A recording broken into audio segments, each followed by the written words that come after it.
Hey, there we are. Good. Oops. All right. It is a bit chilly tonight. We had like 2 days of pre-summer.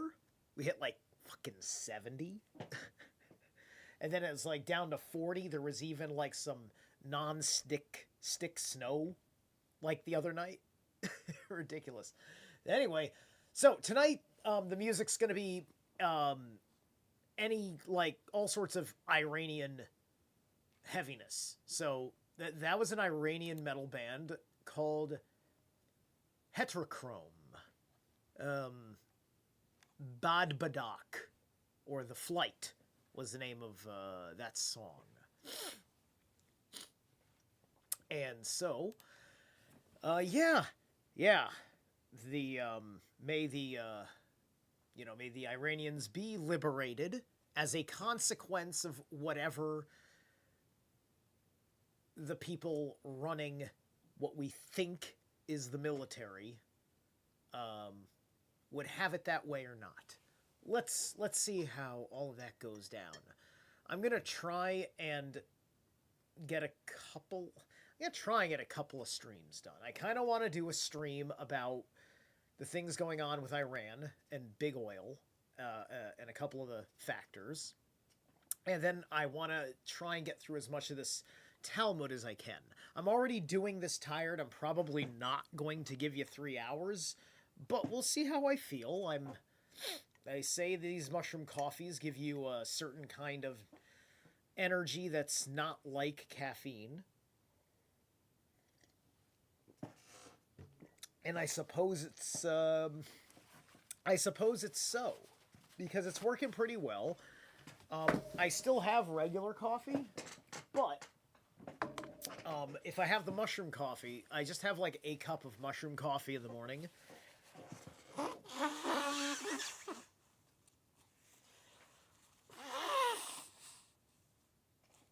And then a second at night.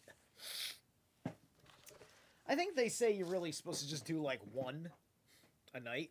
Also, I'm stuffy. It's like I'm not sick, but I'm all fucking stuffy because I worked with a lot of dust today, right? So I'm stuffed up as a consequence of trying not to inhale cancerous poisons.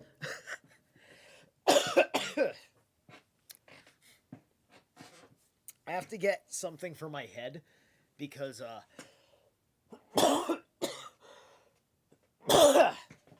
this is going to be like a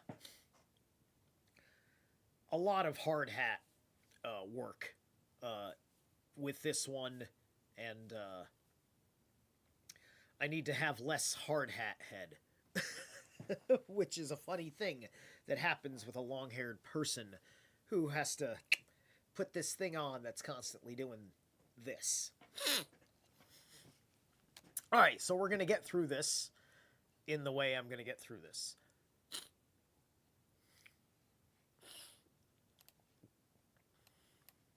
So I linked heterochrome in the live chat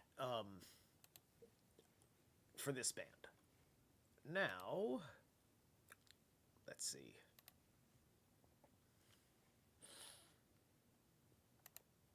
Doing this stuffy is going to be a little annoying, right? Because I have to breathe through the same orifice in which I am speaking. In fact, I probably should have gotten my my nose thing. I'm going to run upstairs to get my nose spray. It's, you know, just a typical saline solution.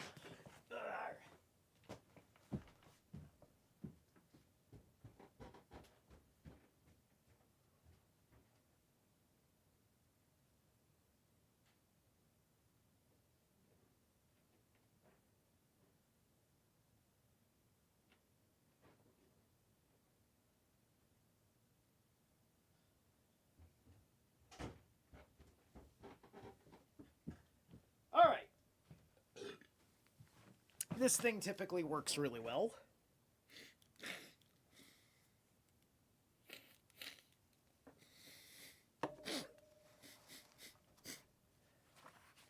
Okay, one last sneeze in my most professional of almost shirtless today podcasts.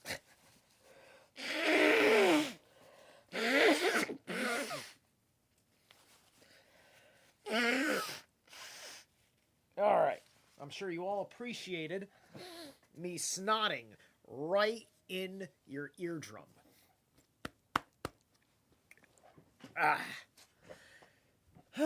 Chapter 22, Regulations Concerning Preparation of Food and Beverages. They're clear right now. Mishnah. Should a cask break open sufficient may be saved for 3 meals. The owner may also call to others, come and save for yourselves whatever you can. No portion of the leakage, however, may be sponged up, soaked up with a sponge. One must not press fruit in order to extract the juice. And if it ooze out by itself, it must not be used.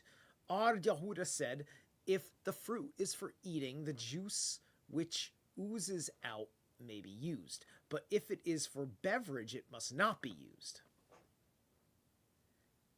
But eating and beverages, it's all go to the same place. It's just a liquid form. The physical form is fine, but the liquid form is fucking not. What the fuck logic is that? You see, right there. Like, that one statement is absolute cognitive dissonance if you're not respecting some sort of ritual. Right? You know, that's got nothing to freaking do with pissing off God because you worked. You know, it's just like, this isn't a day of rest. This is a day of complete anxiety. Complete anxiety.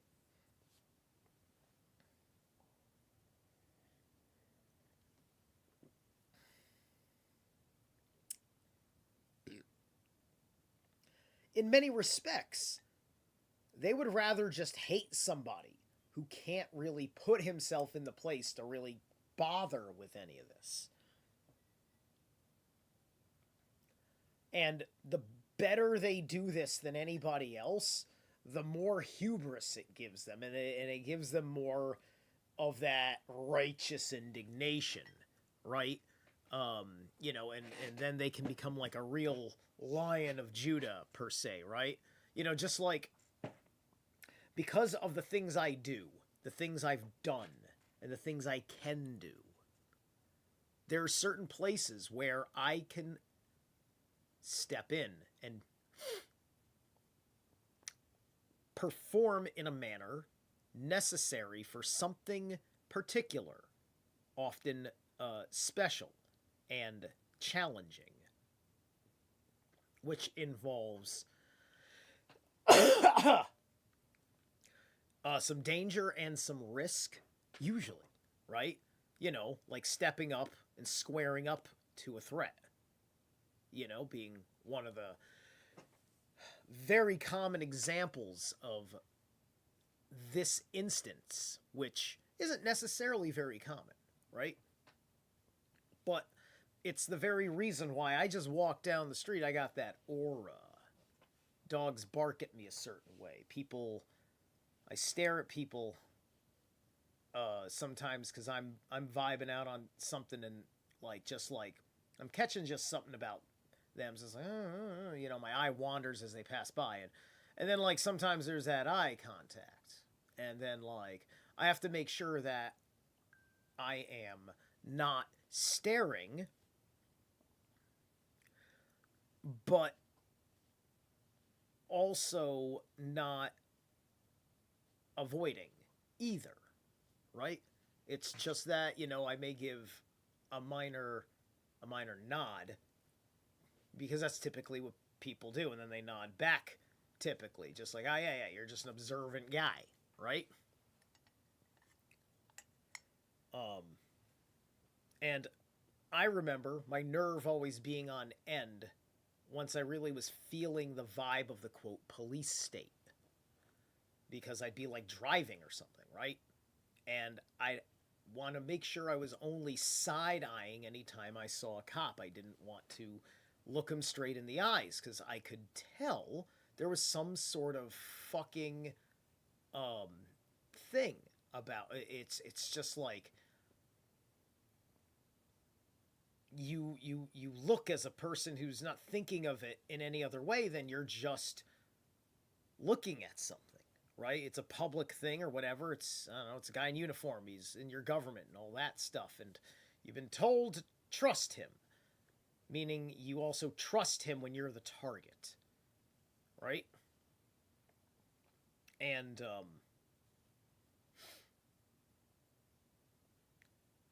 blindness of poor communication and everything else gets a whole lot of fucking pundits that defend horrible things and ugh, right? And you can see how, like, people that need the government and they need regulations and litigations and nuances, right? You know, it's just like, oh yeah, in America you got rights, but then those rights don't really exist under the process of your fucking interaction with the government in any way, shape, or form. Right?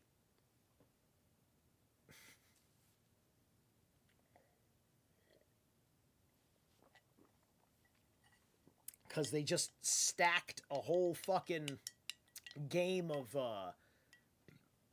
doing the hokey pokey and Simon Says all rolled up into one.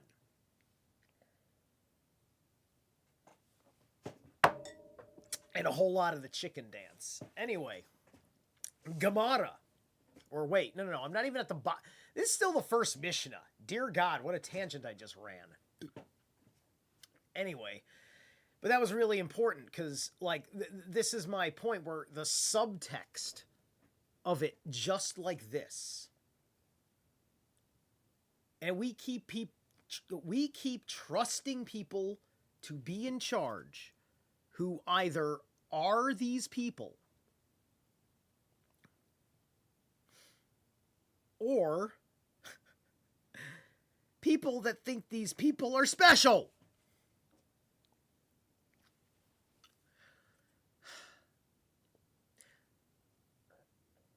One must not press... Okay, if the fruit is free... but if it is for beverage, it must not be... If honeycombs be broken on the eve of Sabbath, and the honey ooze out, the honey must not be used. Our Elazar, however, permits this. We see, and there's another weird incongruency. Because there's no difference between the gooey liquid substance of honey coming out of a comb, and fruit juice that par chance gets out of the fruit. There's like, where is the difference? Is it because the honeycomb technically doesn't have to be pressed? Is it because the honeycomb can just be suspended above the air? Thus, if it happened to be already suspended before the Sabbath, thus anything... But then again, that could also apply to the orange, and that's not the case in this Mishnah. I'd imagine that there's many a rational Jew out there coming across these things in their schooling for the first time. They're probably asking maybe similar questions without the undertone that I bring of knowing more and not living within this matrix. Because remember, these are people living in this matrix. There's very little of the outside world they know outside of this when they first learn this. Then, after they're initiated through this shit, they go on and... You see, right? I mean, I have to double check how they do it in their society, actually. But it's somewhat like that, which is why we are doing this, because it is so locked into them in a way that we have never discussed openly much. Very much at all. You know, they've discussed it among themselves. There are all sorts of things about it. But that's all like the academic sourcing of it and everything else. And they have their way of glazing over any fucking anti-Christian shit in there because of the history. And they can just give you a history lesson and bypass how that is operating within the religious attitudes to save face, or at least to say, you know, to remind you of the different kinds of Jews, right? Like, they are a Jewish diaspora by convenience, okay? You've got, you know, Zionist Jews, non-Zionist Jews, Jews by birth, and then Jews that converted, liberal Jews, conservative Jews. You know, Hillel and whatever school, right? Gemara. We have learned that wine must not be soaked up with a sponge and oil must not be dipped with a spoon. In the same manner as it is done on weekdays, there must be a slight change. The rabbis taught if fruit becomes scattered in a courtyard or private ground, it may be gathered up and eaten. But this must not be done as on a weekday, i.e. gathered in a basket. Right, so it's not work if you do it less conveniently, which doesn't that mean you're putting more work into...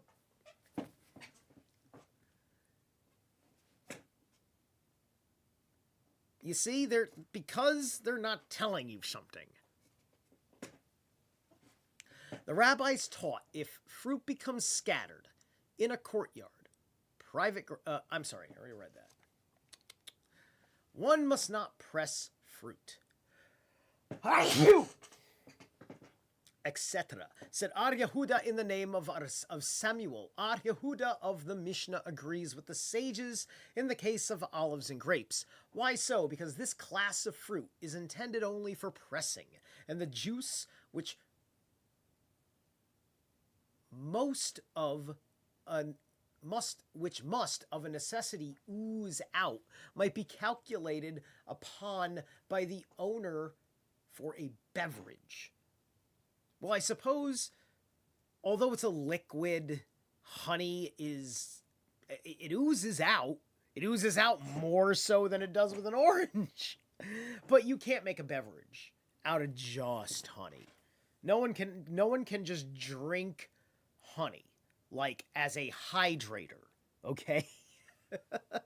Or at the very least a whistle wetter, if you will.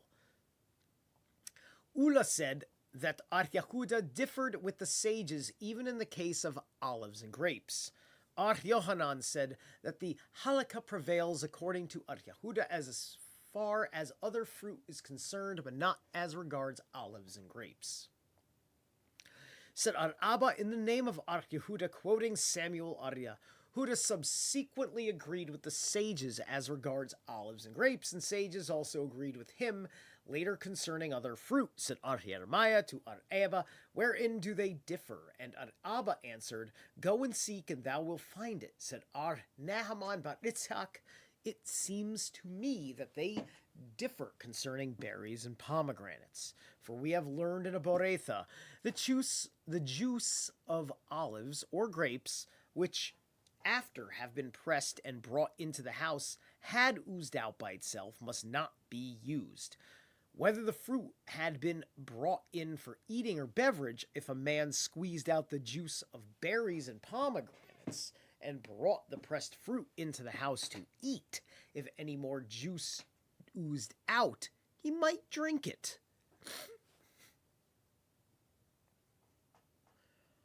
All right, because it's already for that intention and all that. It's just so effing convoluted. And I suppose because the only reason you would eat is because of the feast you have on that Sabbath. So anyway, if any more juice oozed out, he might drink it. But if he brought the fruit expressly for eating purposes or for beverage, or without any express design, he must not drink the juice that had oozed out. So Tatar Yehuda, the sages, however, prohibit the use of the juice under any circumstances.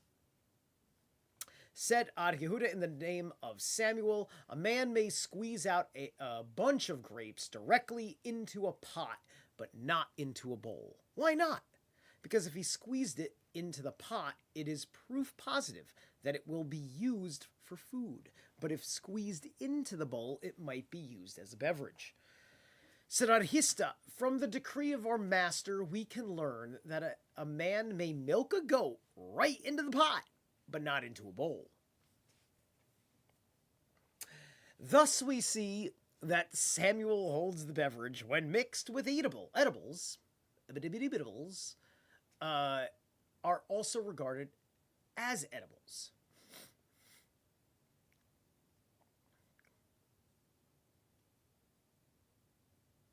Huh, okay. Well, so is honey an edible, right? So if all this stuff gets mixed into honey, but then, then you have mead. Anyway, said Arzera in the name of Arhaya bar Ashi, quoting Rab, a bunch of grapes must be squeezed directly into the pot, but not into a bowl. But the oil of fish may be pressed out even into a bowl. Ardimia repeated this decree, said Abai to him, ye teach this in the name of Rab, hence we have no objection, but we learn this in the name of Samuel. Hence we have the following objection. Can Samuel say that the oil of a fish may be squeezed out even in a bowl? Were we not taught that if a man squeezed out herbs which were soaked in wine and vinegar, it is, according to Rab, permitted to commence with if the herbs were to be eaten? But if the juice only was to be eaten, the man would not be liable for a sin offering, but he should not do it to start with. When they talk about eating herbs, are they talking about eating just an herb of sorts raw? Like if I were to grab one of my basil leaves and just chew on it, like, is that what he's talking about? Or is he talking about it being eaten because it was prepared onto a piece of food? Now, you see, because everything gets presented in this way, it's just like somebody, like, I'm sure somebody would probably do this, has done this with AI, but kind of like, okay, could you summarize the stipulation about eating honey on the Sabbath based on the determinations of these Mishnah or whatever, right? And then you get the sum up, right, where it doesn't just go through the back and forth, but kind of gives you the full thematic perspective. It's the thematic perspective that it denies you that makes this an insufferable fucking piece of literature.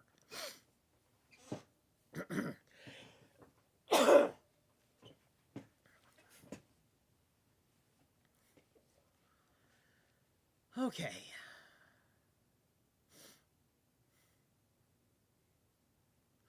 Were we not taught that if a man squeezed out herbs which were soaked in wine and vinegar, it is, according to Ra, permitted to commence with if the herbs were to be eaten? But if the juice only was to be used, the man would not be liable for a sin offering, but he should not do it to start with. If the herbs, however, were cooked, whether the man wished to eat them or only use the juice, he might squeeze them out into a bowl. Samuel, however, decreed that be the herbs cooked or raw, one may do this only if he intends to eat the herbs, but not if he only intends to use the juice. If he does, however, he is not liable for a sin offering. Okay. All right, it's 8:45 right here. I'm good with going and checking in with our first break. So I haven't decided what I'm going to play next. So I'm going to jump back and pick a different song from my list of Iranian bands. Okay. That's 11 minutes. No.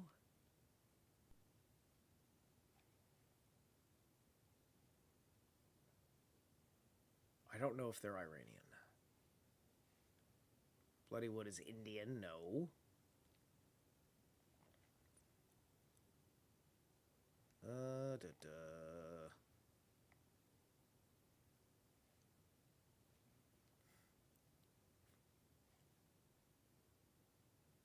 Okay.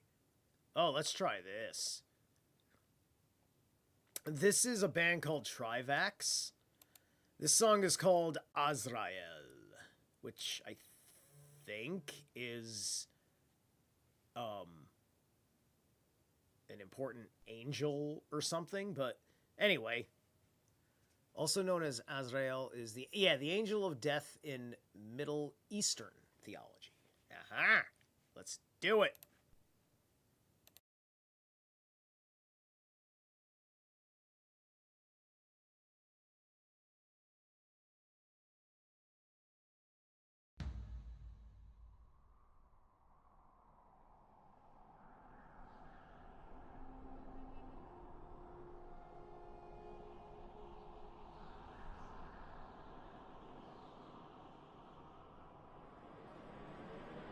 It's just a long intro.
Oh, that was nice. That was nice. I like these guys a fucking lot.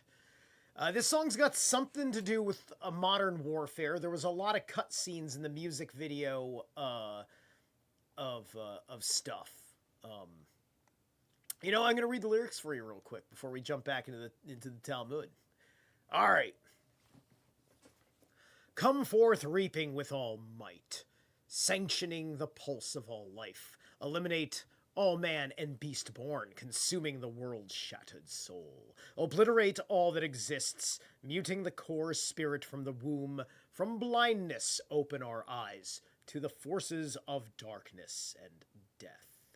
Hail, Master Death, lay the world to rest. Come forth, killing in one strike, eating the world from its spine. Entomb all of mankind. Severed heads upon pillars and spikes. Bring rejoice to us prisoners. The rebels from the no universe. Force your black winds on this earth. Rid life of all its misery. Death, open our eyes, dissolve our souls. Ezrael. We've gathered here to celebrate the total death of all dimensions. Black void shall bring rejoice, illuminate the paths of chaos force, Azrael. Malak al-Mot. Conquer seas with your black wings. Enter dusk through the sacred eye. Kill the world with the final strike. Hail, Master Death. Hail the world to rest. Unchain the true will. Thy true will. Ezrael. That almost honestly sounds just like begging Israel. Israel. Yeah. It's practically begging Israel to nuke these motherfuckers here in Iran. That's what this is. This is, you know, this would be the ultimate satanic black metal if you were the Ayatollah. I fucking love it. I fucking love it. These guys are brilliant. And, we don't have to drop a nuke, I hope. Mother of all bombs. Just like we did Al-Qaeda.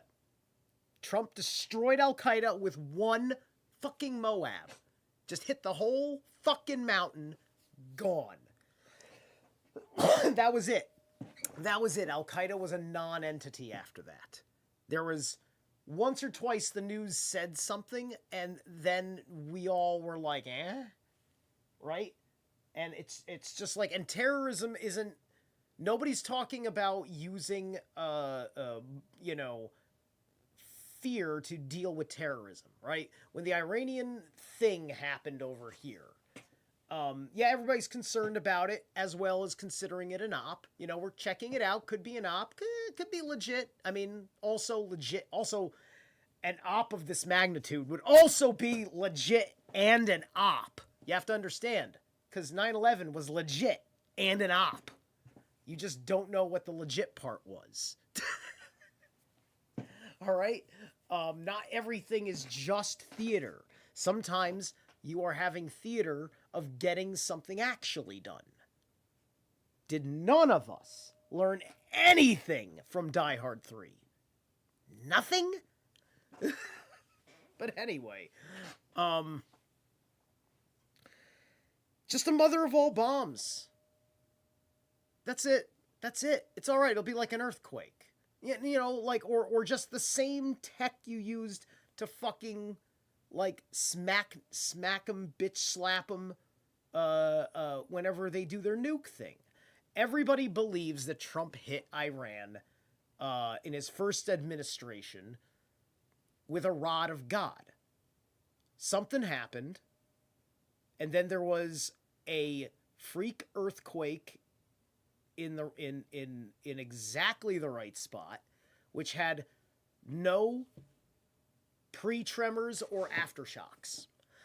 The seismic scale of the area was nada, then a spike, a settlement period that was short. It's exactly what an underground blast would sound like from a crater maker, right? That's a tungsten rod dropped from space. We've had that since before the Space Force.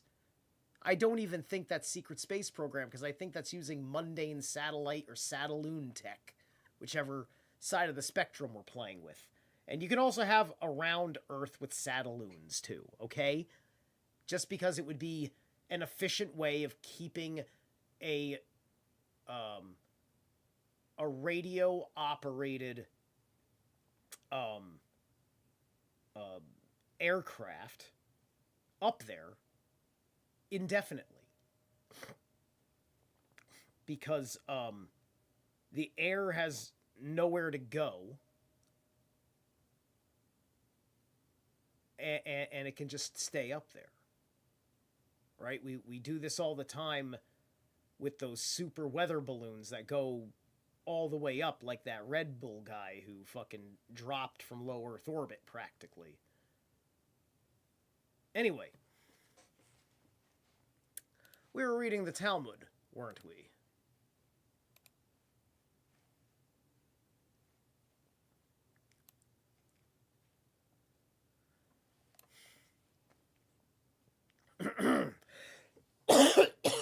Excuse me. Said Arihuda in the name of Samuel, a man may squeeze out a bunch of grapes directly into a pot, but not into a bowl. Why not? Because if he squeezed it into the pot, it is proof positive that it will be used for food. But if squeezed into the bowl, it might be used as a beverage. Said Arhisti, from the decree of our master, we can learn that a man may milk a goat right into the pot, but not into a bowl. Thus we see that Samuel holds the beverage when mixed with edibles are also regarded as edibles. Said Arzera in the name of Arhaya Bar Ashi, quoting Rab, a bunch of grapes must be squeezed directly into the pot, but not into a bowl. But the oil of fish may be pressed out even into a bowl. Ardimi repeated this decree, said Ebai to him, ye teach this in the name of Rab, hence we have no objection, but we learn this in the name of Samuel, hence we have the following objection. Can Samuel say that the oil of a fish may be squeezed out even in a bowl? Were we not taught that if a man squeezed out herbs which were soaked in wine and vinegar, it is, according to Rab, permitted to commence with if the herbs were to be eaten. But if the juice only was to be used, the man would not be liable for a sin offering, but he should not do it to start with. If the herbs, however, were cooked, whether the man wished to eat them or only use the juice, he might squeeze them out into a bowl. Samuel, however, decreed that be the herbs cooked or raw, one may do this only if he intends to eat the herbs, but not if he only intends to use the juice. If he does, however, he is not liable for a sin offering. Whew. You know what I need? I need to get a glass of water, and I'm gonna have to run up right now. Take this up with me.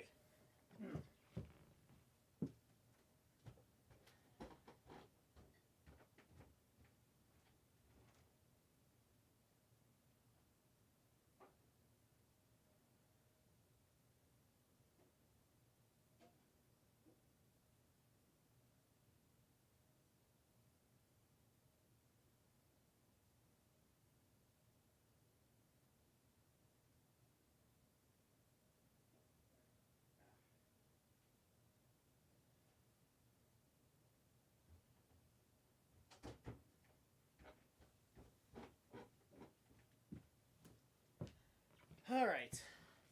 I have decided at some point I have to make a simple standby screen so I can just switch it real quick to like a thing that, you know, implies that I had to stop to do something like this.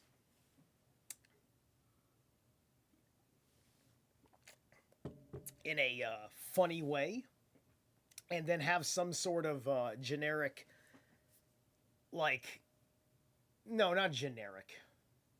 How dare I call myself generic? But I'm probably gonna take a clip from my thing and grab like a minute of it or something like that, right?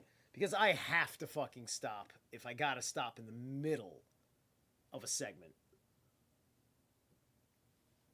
for water. That's an absolute necessary because I'm talking like this so much, right? If I'm lucky enough to be playing something for you, that's different.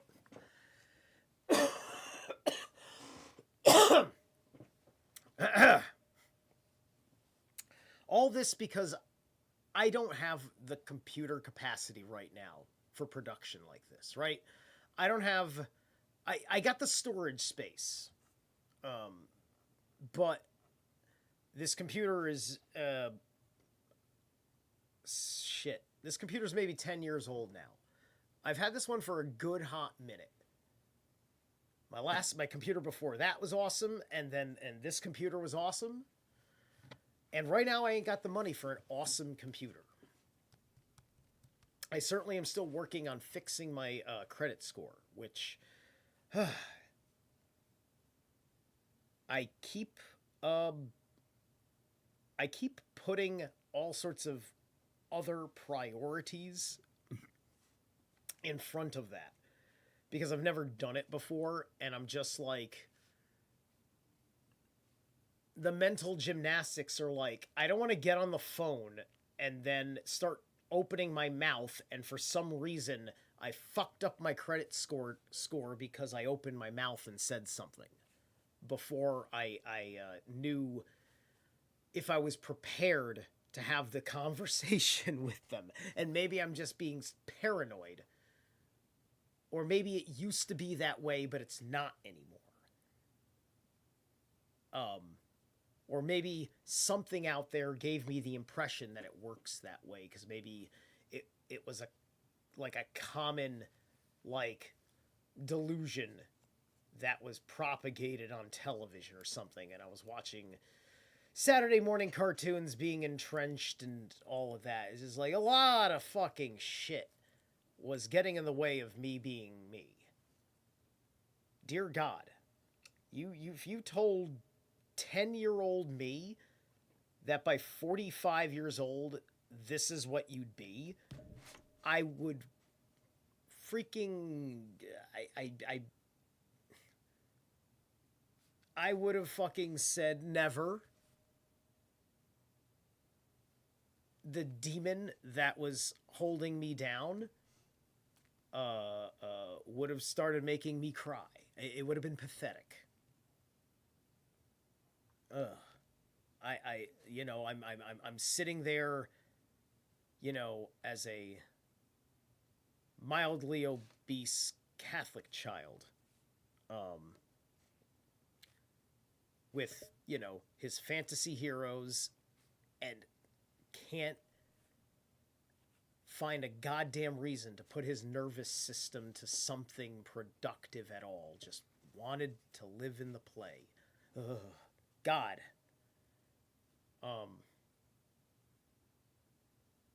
And it's a major part of my setbacks as a musician. And I hate myself for it.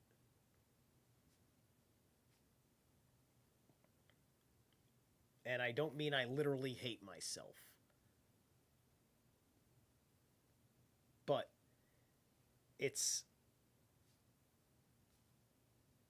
a feeling that's often associated with hate, but it's not the thing that is hated itself.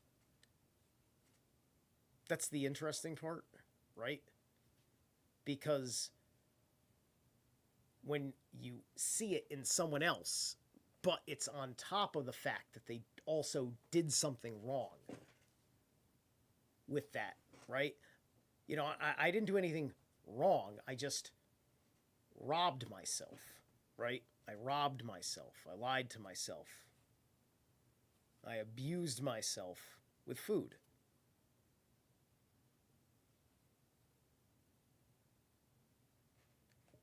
And the irony is that a lot of my brain and my emotions and things got straightened out when I was convinced to smoke weed. And this is well after I had shaken the shackles of the demiurgic Gnostic existence that I was feeling. And then I didn't even know about fucking Gnosticism till well after I felt like I had escaped that me, because it was fascinating looking back at the spiritual psychology of things and looking at religions like this and thinking about the matrix that it is.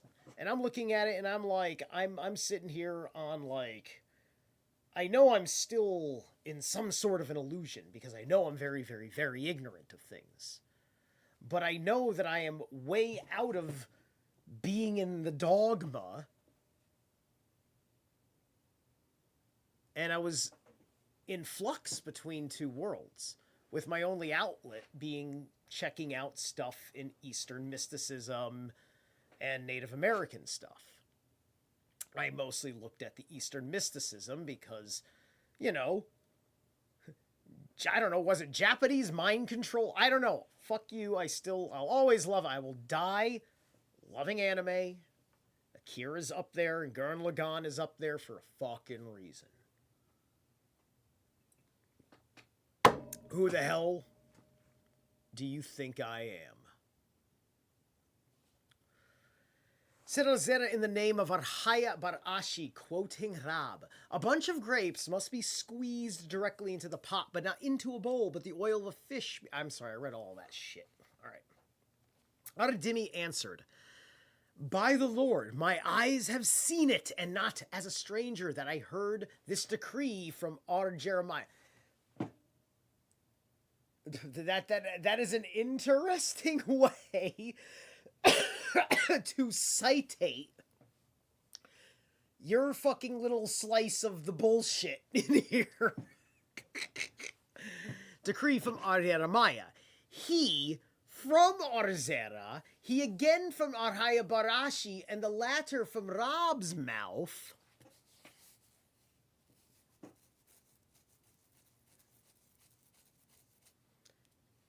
You know, I hope that there's somewhere in the universe a backstory about why this all is highly trustable sources. In regards to the quoted Boretha, concerning the herbs that one had squeezed out, we have heard the opinion of Rab and Samuel. Ar Yohanan said, be they cooked or raw herbs, he may do so to commence with. If he intends to eat the herbs, but if he only desires the juice, he must not do so. And if he does, he is liable for a sin offering. Right. You see, oral tradition, my ass. None of this is not the kind of thing that should be an oral tradition. I mean, it's an impressive feat of the memory of the mind to remember all of this in your fucking head, the back and forth of it all, I suppose, and to be able to sit there in a group and be like, okay, who's quoting Yohanan today? Who's quoting Samuel? Who's quoting this? Who's quoting that? But that's probably what, like, I'd imagine that's what they're doing, right? I'll probably take a look into that. Maybe I'll do a supplemental episode where we watch, like, a demonstration of these guys talking about, you know, talking the Talmud, right? Or at least like some rabbis debating about the Talmud or something like this. Okay. One may, but he cooked the raw, Rabbi Samuel said, be they cooked or raw herbs, he may do so to commence with if he intends to eat the herbs, but if he only desires the juice, he must not do so, and if he does, he is liable for a sin offering. Oh, that's so fucking petty. He can't have the juice because he didn't want the herbs. He has to have the herbs in order to have the juice. This is fucking... People are jerks. That's what they are. They're jerks. They're meanies. That's what they are. Anyway,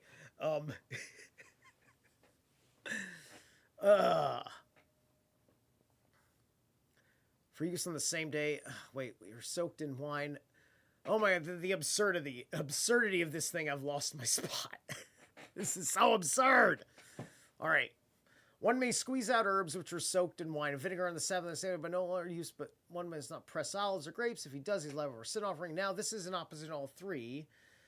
Rob Simeon explained that this accords with the teaching of V. No, I skipped something. I'm sorry. Raw herbs he may do so to commence with if he intends to eat the herbs, but if he only desires the juice, he must not do. If he does, he is liable for a sin offering. All this, however, is opposed by the following boretha. One may squeeze out herbs which were soaked in wine and vinegar on the Sabbath. We're on track. Okay. For use on the same day, but not for later use, but one must not press olives or grapes, and if he does, he is liable for a sin offering.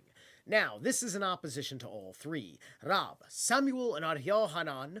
Rab could explain this in accordance with his teachings via the herbs may be pressed on the Sabbath for use on that day and not later, providing he uses the herbs for eating. But if he wishes to use the juice, he must not do so. But if he does, he is not liable for a sin offering, and cooked herbs he may squeeze out. Whether he requires the herbs or the juice, olives and grapes, he should not press. If he does, he is liable for a sin offering. Samuel could explain it according to his own opinion. Careful, Zerilath is on to the grapes. He knows about the grapes! A man may squeeze out herbs on Sabbath for that same day. Does this apply to, like, sex on the set? Like, can she squeeze out the juices of my grapes? I'm sure these Jews, when they, because I'm assuming when the Sabbath is off, they get to be a little dirty and have fun, and whatever. And they're probably, they got a wife. They must have some sort of fun. They must, I'm hoping that their modest sex life is at least a happy sex life. I hope she's fucking really happy. I hope they have good sex. All right? But there's probably a boretha that says that it intentionally must be boring. Anyway, whether he requires the herbs or the juice, olives, and grapes, he should not press. If he does, he is liable for a sin offering. Samuel could explain it according to his own opinion. A man may squeeze out herbs on Sabbath for that same day, but not for later use, and the same law applies to cooked herbs, provided they are used for eating. But if the juice is wanted, they must not be pressed, etc. Yohanan could explain the boretha in accordance with the teaching as follows. Be the herbs cooked or soaked, they may be squeezed out if intended for eating. But if the juice is required, he must not. And if he did so, it is equal to pressing olives or grapes, and he is liable for a sin offering. Okay. Man. One more page of this, and I'm going to go Allah Akbar on their asses. I think that's what happened. I think that the Arabs all read the Talmud, or they heard them arguing about they said what? Ah!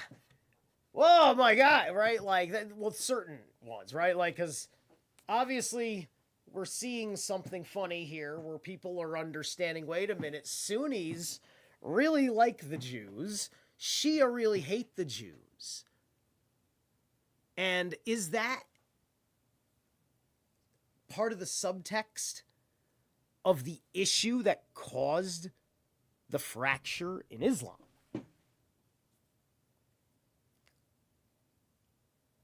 Think about that. Because this war in Iran is trying to bring this conflict to a conclusion. Because this is like the world making the decision that Sunni Islam gets to stay. The Jews have chosen the Sunnis. Or at the very least, the Sunnis have been acceptable and accepting of the Jews. And then she is a bunch of bullshit. Now, here's another fucking crazy twist I just thought of. I gotta run this by my boy Bruce McDonald. You need to check out the Talmud review. He's the best friend the Jews got. He's the one fucking Gentile out there that has a certain way that you need to listen to. And you also need to listen to Seth Gazboza at Black Earth Productions' Temple of the White Dragon and understand that you guys don't actually exist. You need to get back to your cultures, your pre-Abrahamic cultures that you were robbed of. That's why you're having the problems that you're having. And you have a religion that has an aspect of it, based on this, that needs socialism to work because their whole population needs to spend their entire lives making sure they don't fucking forget. It's fucking crazy.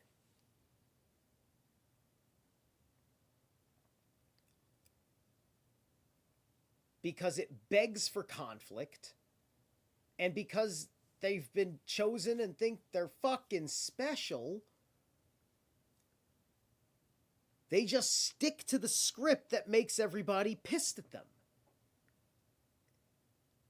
The way they are is unfortunately in their religion, and they don't realize they don't have to have that religion to be a fucking people. And whether they were a people or not, if they're now all fucking interbred, and there they are, and that's them, the Jews, then they are a people. And we need to have fucking proper names for different kinds of Jews. We fucking do. Because I don't know that many Jews that I would imagine fucking know that much about this shit.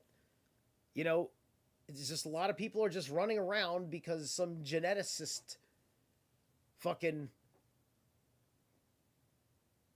told somebody in their fucking birth registry back in the Holocaust days that they were genetically a Jew from people that were eugenicists. These are all fucking eugenicists. All this genetics is eugenics. BlackRock is fucking eugenics. Jeffrey Epstein, fucking eugenics, and he's a Jew.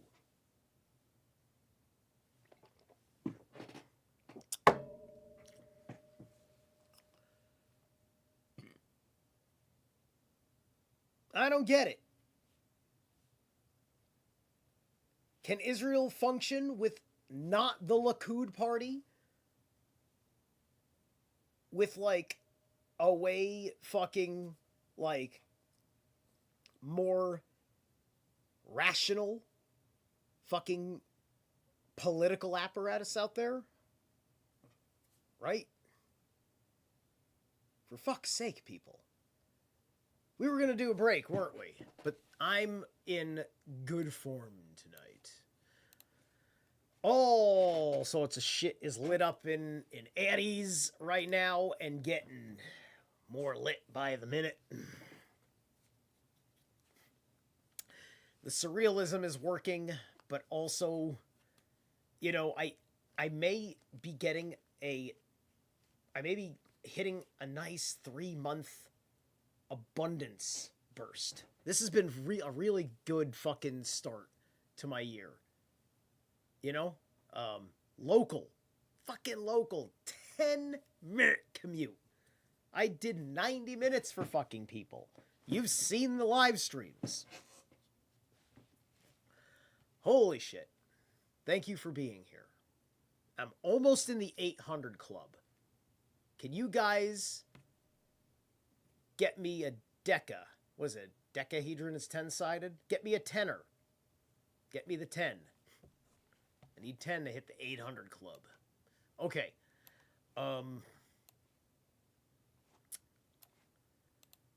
That's right. Let's find some crazy Iranian music.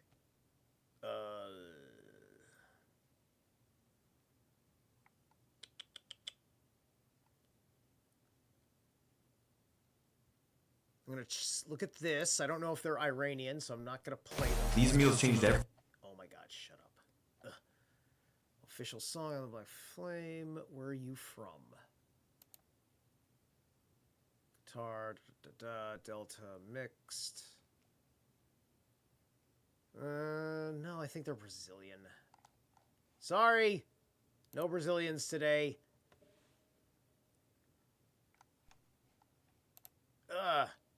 Iranians only. Okay. Israel, inside Israel, no. Black Braid. Alright, I gotta go back. Gotta go back one more to the search results. Okay.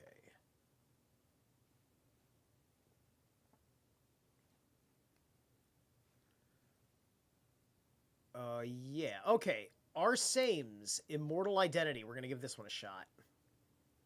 On. Okay, here we go.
Okay, there were credits on this music video, so it cut out earlier than I thought, and it caught me off guard.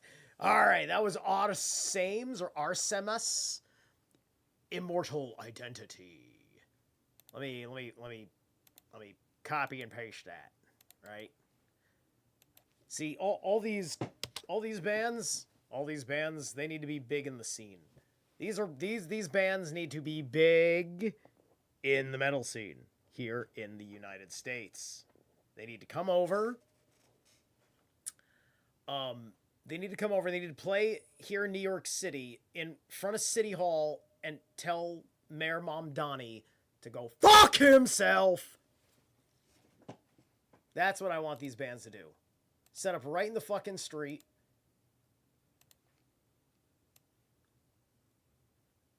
I dare somebody to deny them the permits. I dare Mamdani to try and fucking abuse power with the cops. Right? Just go ahead. Go the fuck ahead.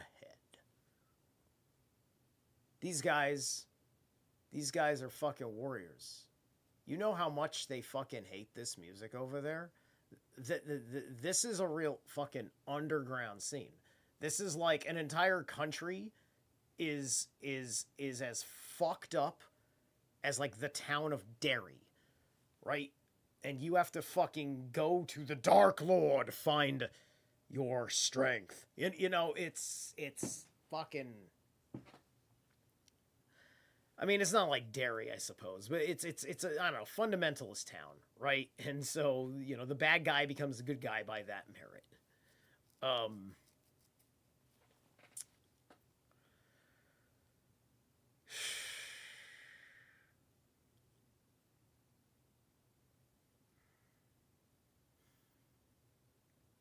Anyway, I needed to breathe there. So anyway, that's kind of like one of my, as a metalhead, my ideas of the world are very molded around the very simple concept. Is there metal music in your country? And how much is it allowed to thrive? In these United States, Donald Trump calls the Osborne family to grieve with them. You know, he leaves it as a message, talking about how it's a terrible thing, right? You know, that's, you know, that is beyond an amazing recognition.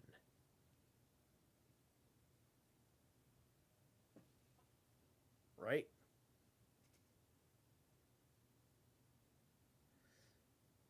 So, everybody wanted this war. It's just that everyone believes this fucking incompetence story. Right? And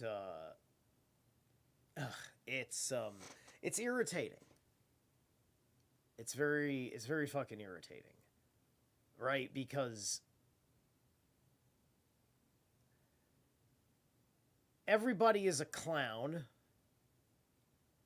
and they've been successful in most everything that they've been doing. And be, you know, in a very serious way about it. Even if you may cringe at some of it.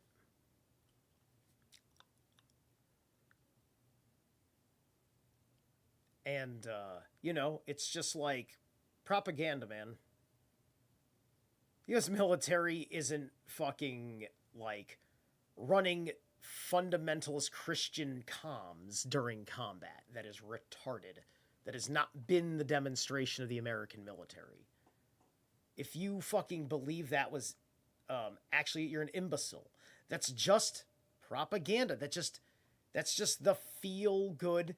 That's like when the guys aren't actually barking order. They may be running that because, yeah, they may be Christians, you know, with a warrior ethos. Look, some Christians are just like, look, I know it says that in the Bible, but you know what? I think the context of the Bible makes more sense to me this way. And,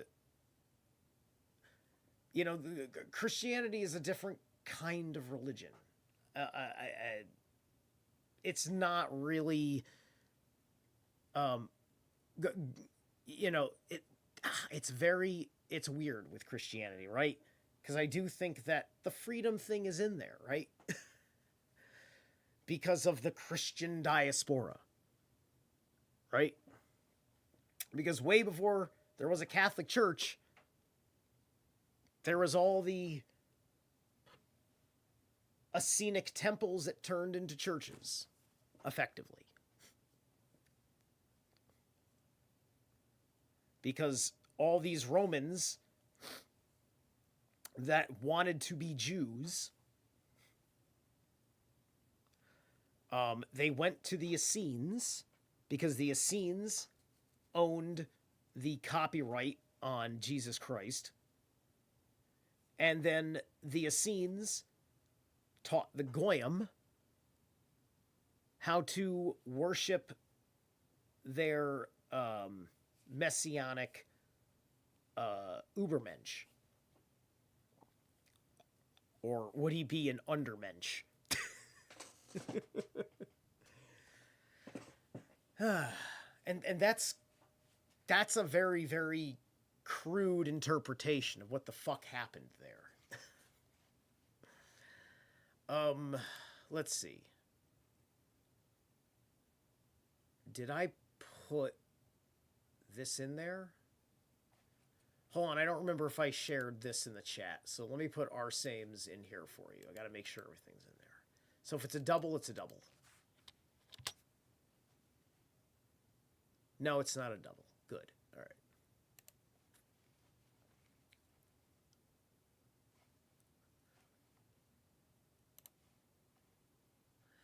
Said Arhaya Barashi in the name of Rab, according to biblical law, one cannot be culpable except for pressing olives and grapes. So have taught the disciples of Manasseh.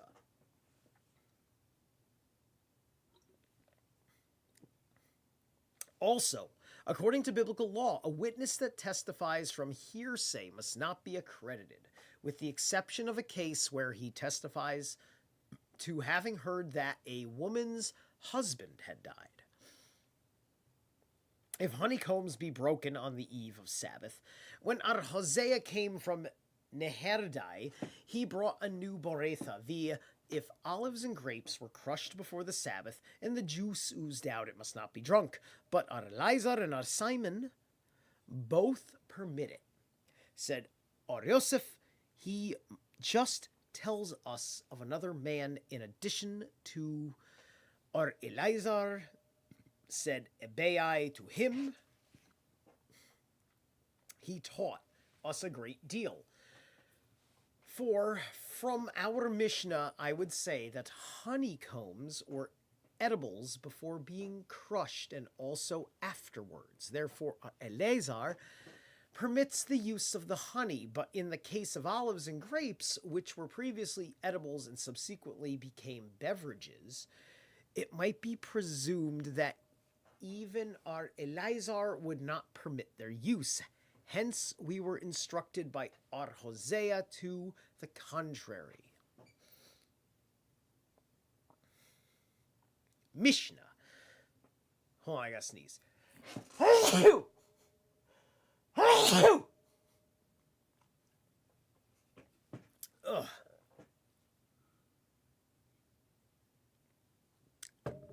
Mishnah.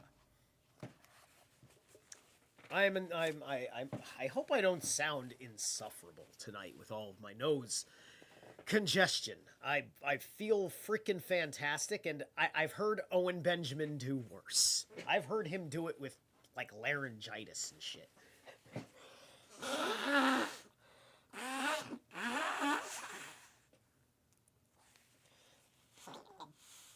Or at least some sort of throat strain from having like a gnarly little cold.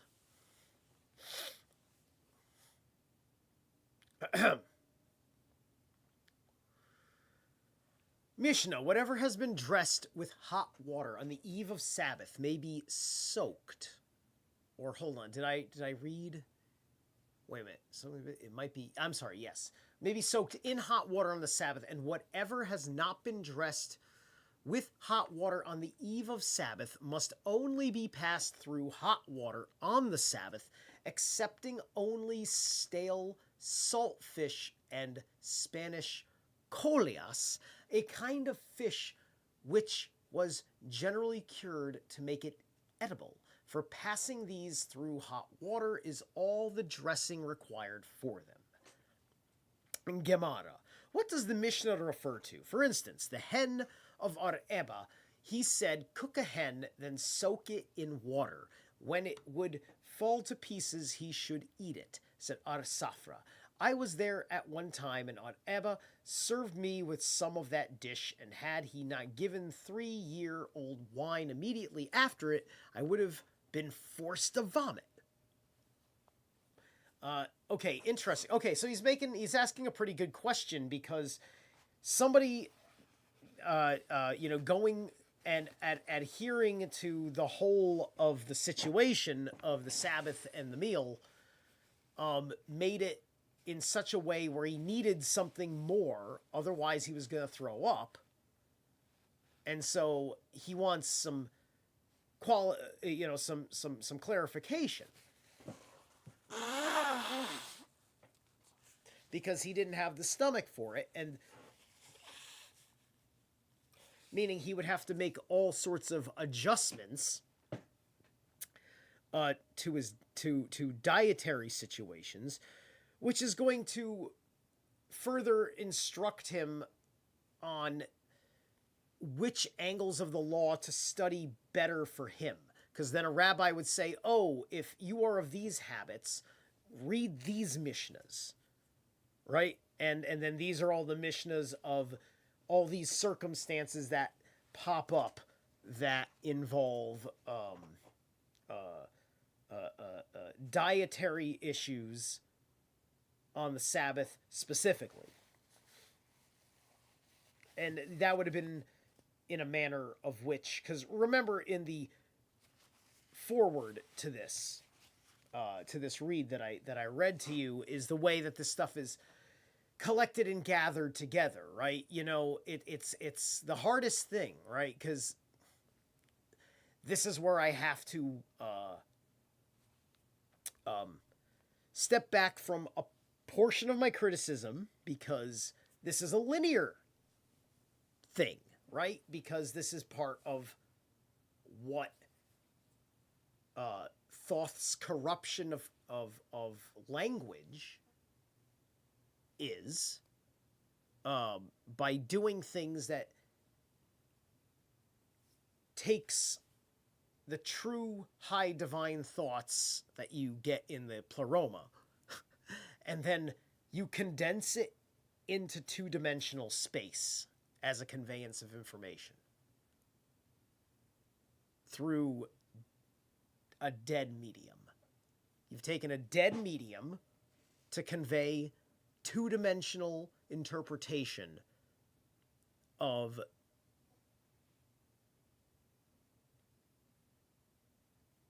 probably a 64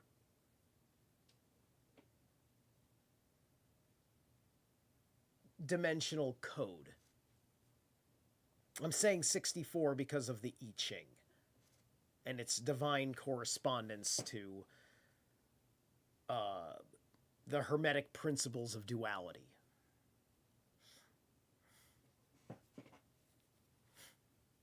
And seeing how all that comes together, right? So reading it in this order is forcing you to wait a very long time, right, to put the information together, especially because you may have to go back a couple of Mishnahs or so, a couple of these longer debate sequences to get to the answer to something from the very beginning, from like the very first like phrase. Anyway.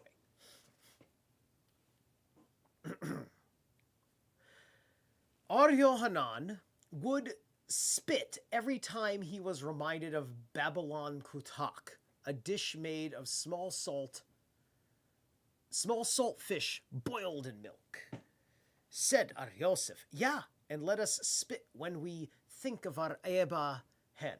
And Ar Gaza said, "I was in Palestine at one time and made that same dish, kutak, so they begged me to give them some for all the sick in Palestine." And whatever has not been dressed with hot water, etc., what is the law concerning one who had passed kolias or stale salt fish through hot water? Said Ar Yosef, "He is liable for a sin offering." Said Mar, the son of Rabina, "We have understood it so from the Mishnah, because the last clause is for passing these through hot water, is all the dressing required for them, and the finishing of a certain kind of labor is equivalent to hammering." Ar Haya, excuse me. Ar Haya bar Abba and Ar Asi once sat in the presence of Ar Yohanan, and Ar Yohanan dozed off. So Ar Haya bar Abba asked Ar Asi why the fowls of Babylon were so fat. Ar Asi answered, "Go to the desert of Azza in Palestine, and I will show thee fatter ones. Why are the Babylonians so merry during the festivals?" Asked Ar Haya again. "Because they are poor, and during the entire year they have no pleasures, so they take advantage of the festivals," was the answer. "So, why are the scholars of Babylon so well dressed?" queried Ar Haya. "Because they are ignoramai." Ignoramai? Sounds like ignorant.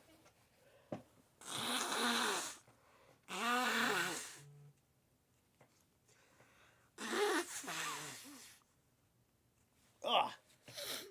God damn, man. As long as I don't have cancerous dust in my lungs, I'm all right. Aye.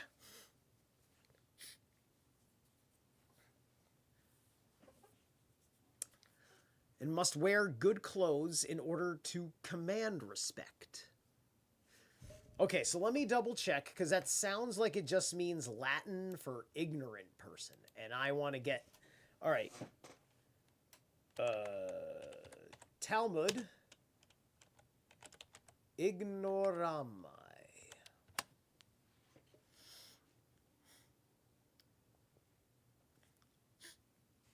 Let's see.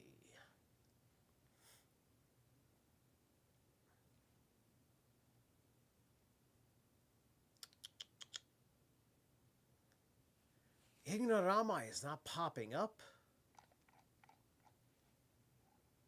Did I spell it right? Where are we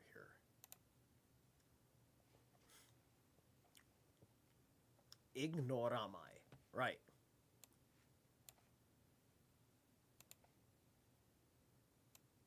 Okay, let me try. I'm just going to assume it's Latin. Ignoramai is a non-standard plural form of the Latin word ignoramus, which means we do not know. While some people use ignoramai humorously, the more widely acceptable plural is ignoramuses. And, you know, that's actually interesting, because ignoramuses, it's got muses. They ignore the muses. The ignoramus.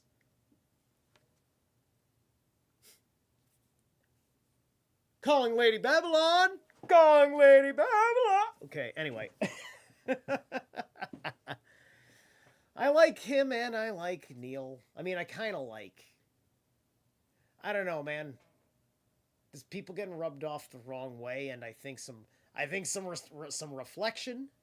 But I haven't been listening, so I'm an ignoramus on Lady Babylon right now because I haven't really.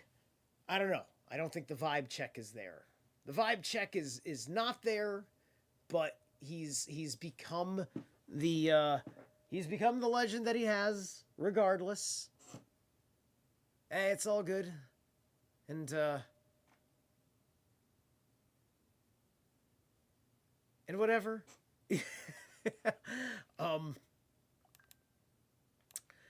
but what he has stirred in the mind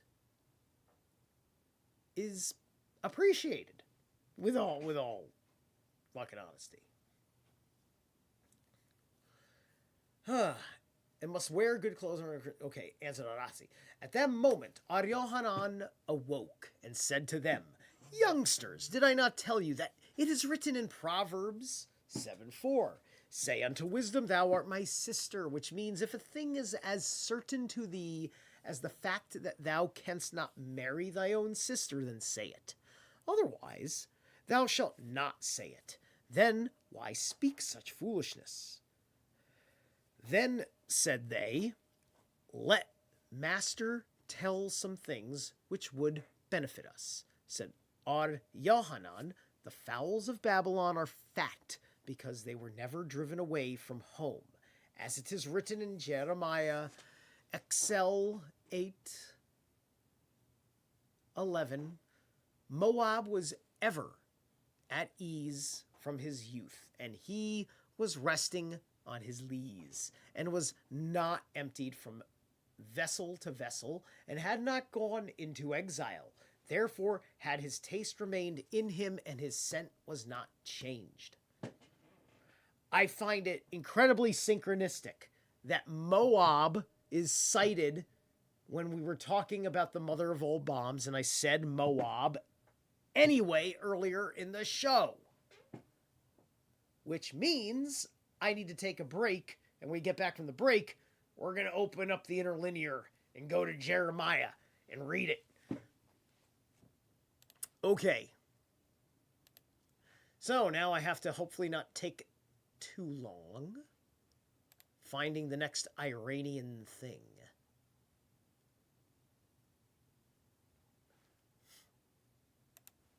Let's go back.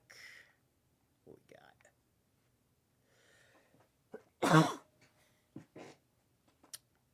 All right.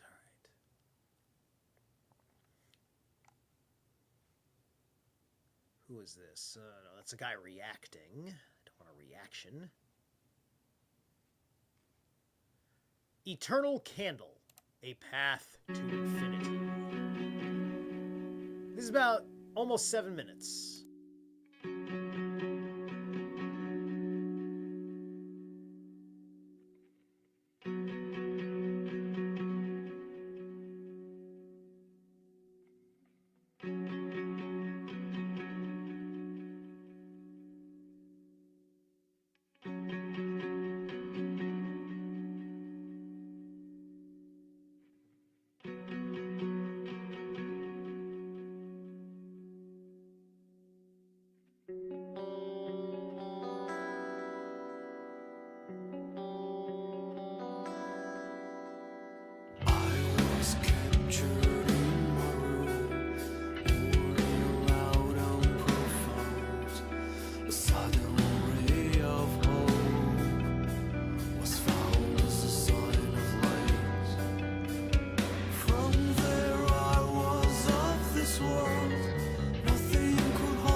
Hey, here we go.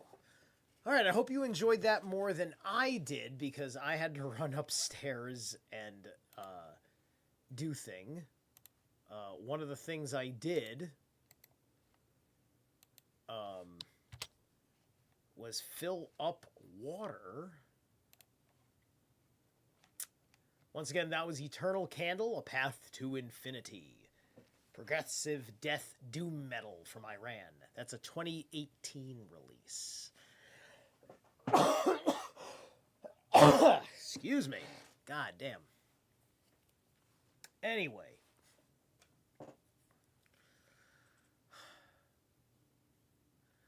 Woo. And I ran downstairs and didn't realize that I forgot to grab the water. So hold on, let me grab my water real quick. It's just right up there. We'll get going.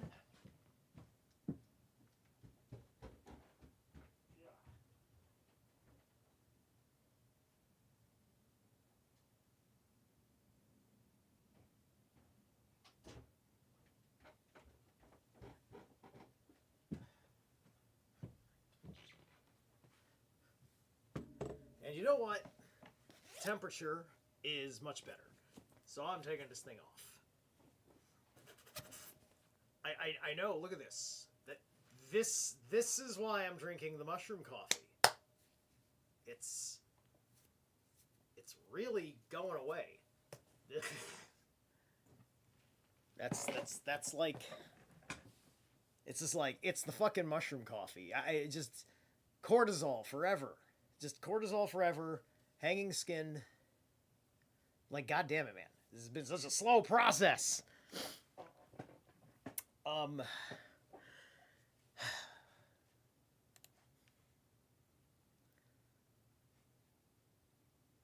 Hey, all right.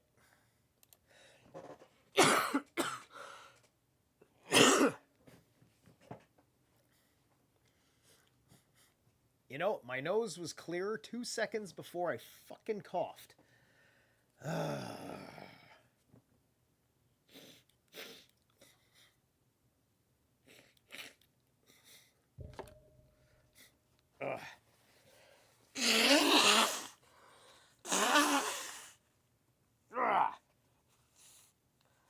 like, what if Conan the Barbarian was a fucking intelligent person? And decided to start podcasting. Proverbs 7:4. I wasted. It's not even wasted. It just took me that long. That was a fucking almost 7-minute fucking song, and I couldn't get everything done. Anyway, just I sat down. It was just like, ah, shit. There's like 25 seconds left. There it is. ISA 3. So open up the booble, the bibble, the barbell, the Bible.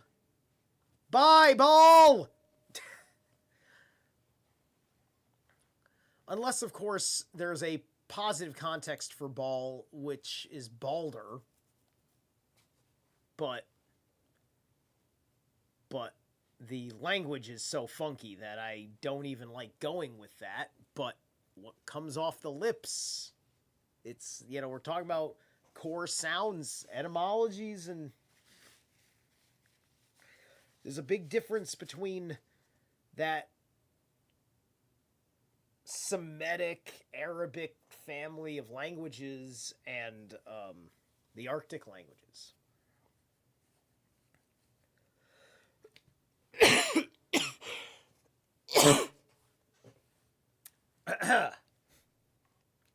Okay, so Proverbs. No. Was it Proverbs? No, it was Jeremiah. Oh, it's an Excel thing, so gotta figure out which one it is.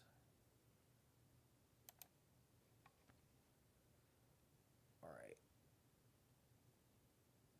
couldn't be that. Let's try 48. 11. Okay, so Moab is in 2811. But I actually just, I really have 5, 6, 7.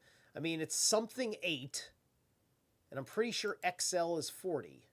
You see, I don't follow the Superb Owl, so I haven't been counting my Roman numerals. 48. Okay, we're in the right spot. Good.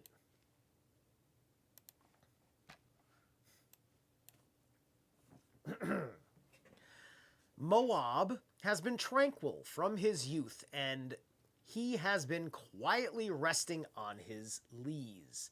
He has not been emptied out from vessel to vessel, and has not gone into deportation. Therefore, his fine taste has lasted in him, and his bouquet is not changed. Okay, so there's like a departure of responsibilities. Deportation, that was the Ubigul, and in the deportation.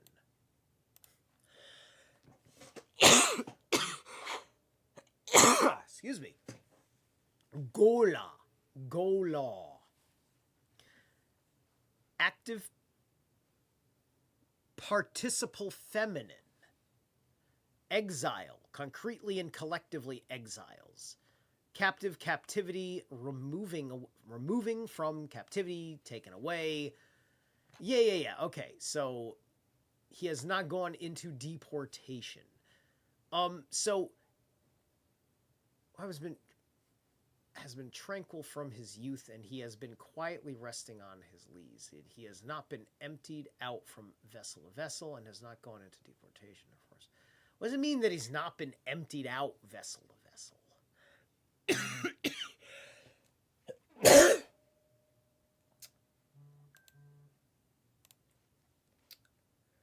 Something prepared, i.e. an apparatus, an implement, a utensil, a dress, a vessel, or a weapon. Okay, alright, I get it. Alright, so various kinds of, like, items that are like tools and such. Alright,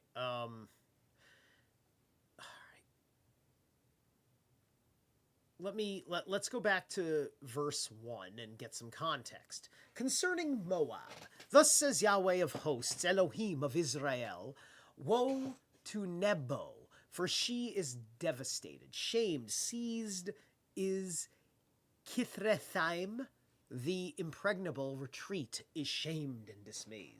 The praise of Moab is no more. In Heshbon they devise evil against her. Come, and let us cut her off from being a nation. Madmen, too, you shall be stilled. The sword shall follow after you. The sound of a cry from the Horonaim, devastation and great brokenness. Moab is broken. The outcry is made heard to Zoar. For the ascent of Luhith, one is ascending on it from lamentation.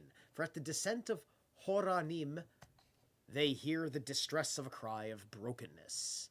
Flee, escape with your souls, and you shall become like a dwarf juniper in the wilderness.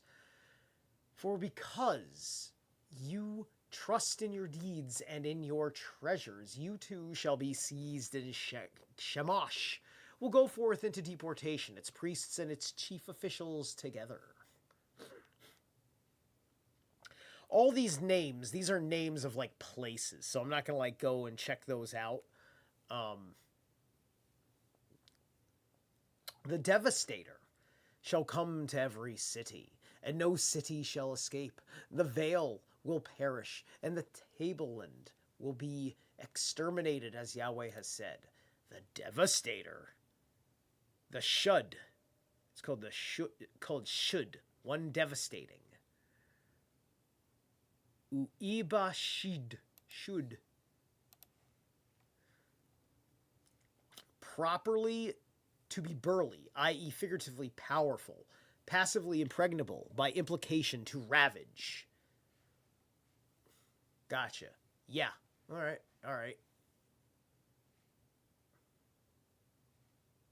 So it would be a spirit of devastation coming from the foreign power, coming over the place.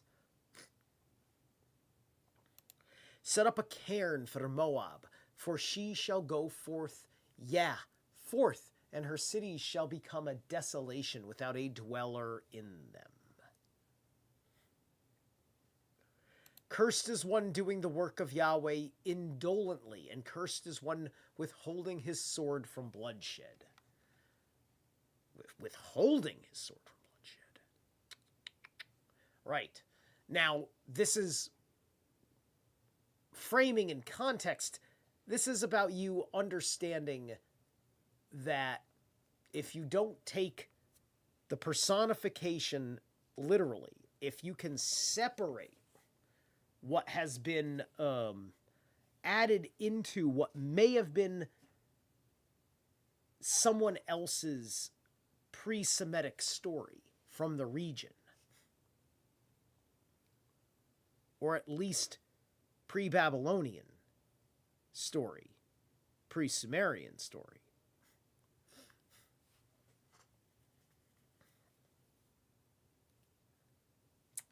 then you can get the certain kinds of lessons about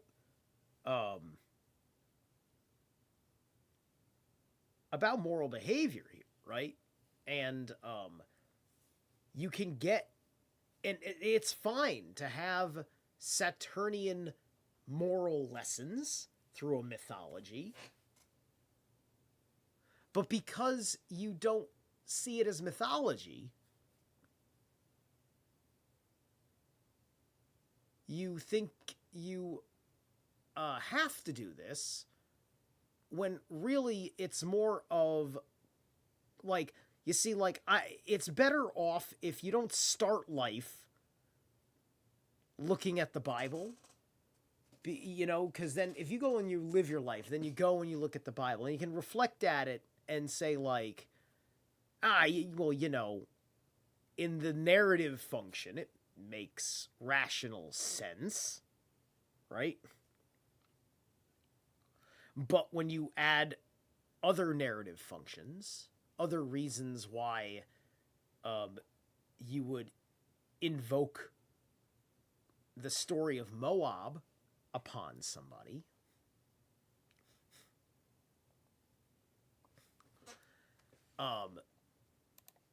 let me actually double check real quick with Moab here.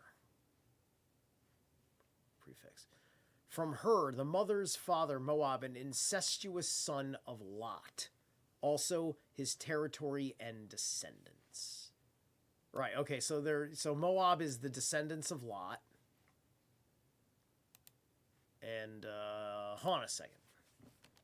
Where is Moab? Well, there's Moab in Utah. Well, that's really good to know.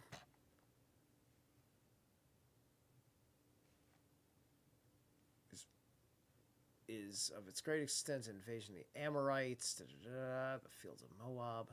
So this would be over here. So what am I looking at? What am I looking at?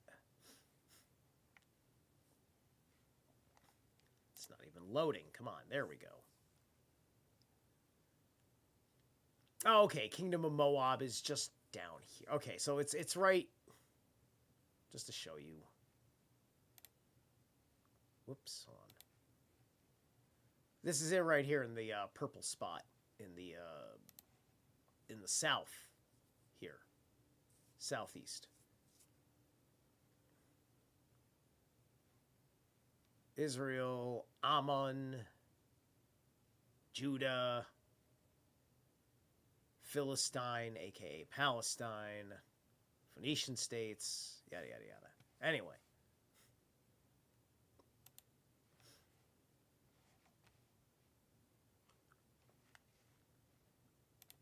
Okay, so, one more second while we're looking at this.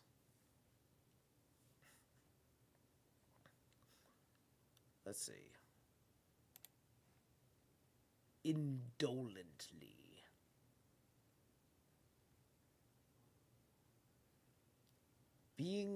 Okay, hold on. It's a little different here. Being cursed, one doing work of Yahweh deceitful, and being cursed, one withholding sword of him from blood. Okay, so indolently, but it says deceitful over here in the lexicon. Rimia, Remia. Sounds like Ramaya. Remissness or treachery. Ramaya. Okay, so that would be like Loki, right? This is very much like this would be the nature of Loki would be Ramai or Ramia. Okay. All right, I'm satisfied with Moab over here. All right.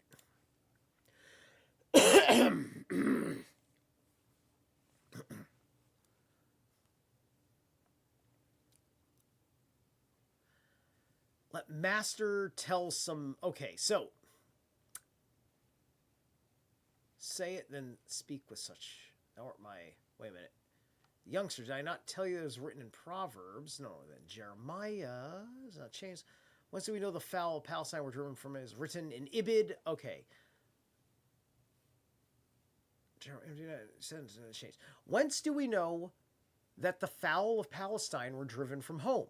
It is written in Ibid 9:9.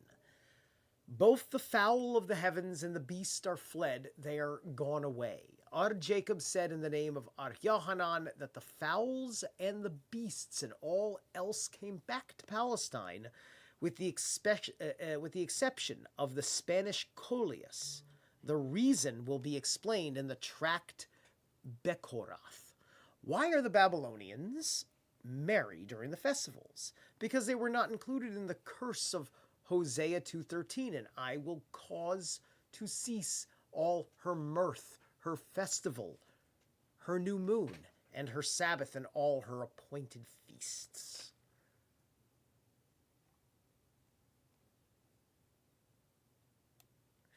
Interesting.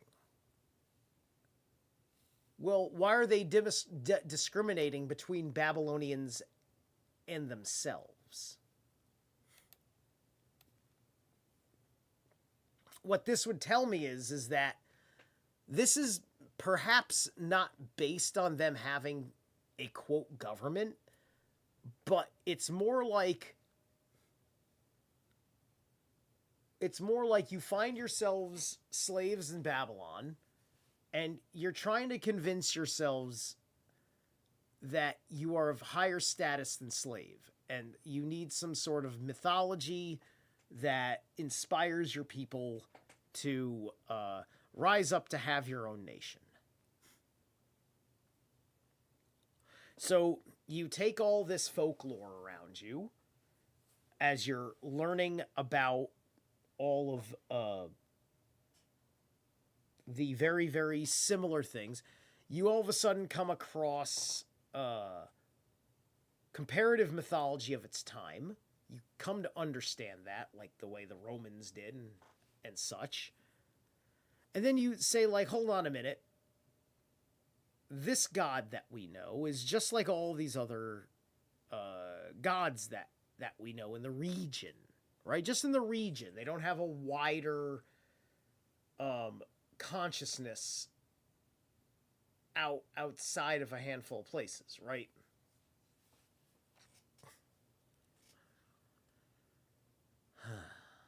And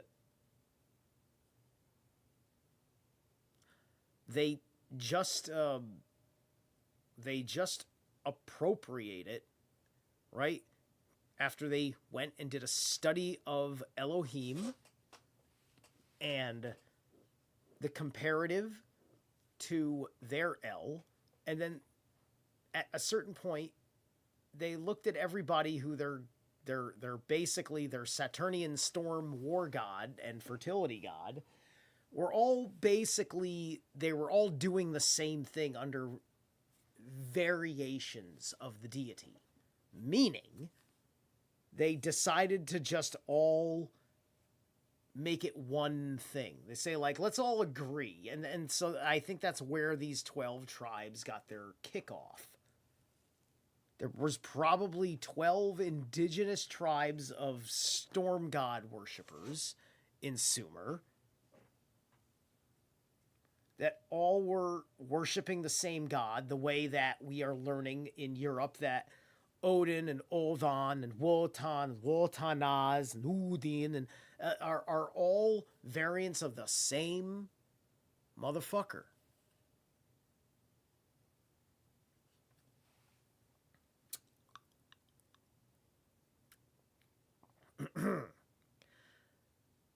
But the other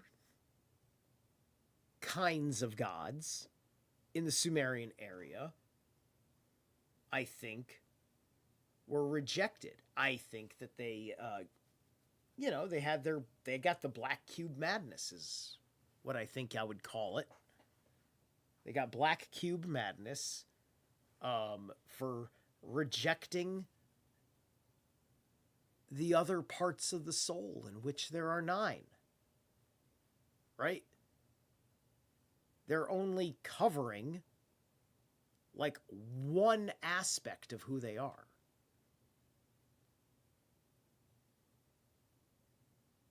Which was somebody's trick on them to keep them slaves in the mind. And then they get confused why it's not working, and then it turns into sectarian violence.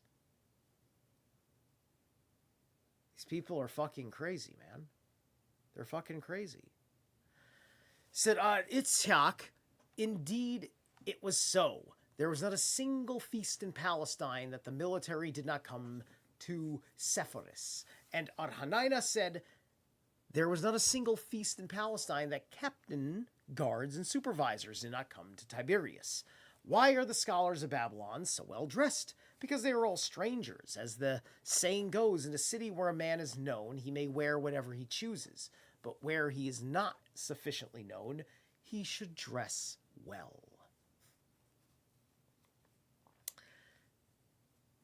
That's kind of interesting. I'm not sure. Intuitively, I almost want to say yes. But I feel like there's enough conditionals on that.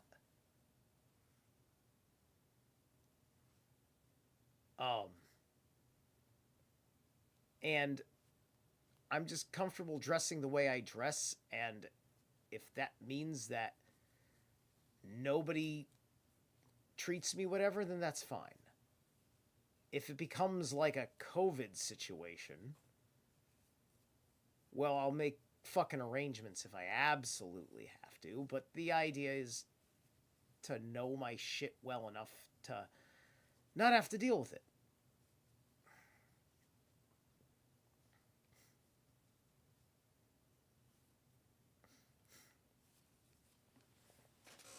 Okay. Ariosef taught, it is written in Isaiah 27:6, in the future shall Jacob yet take root, Israel shall bud and blossom, and shall fill the face of the world with fruit. What is meant by bud and blossom? The scholars of Babylon who wind blossoms and wreaths around the Torah. Who wind. That's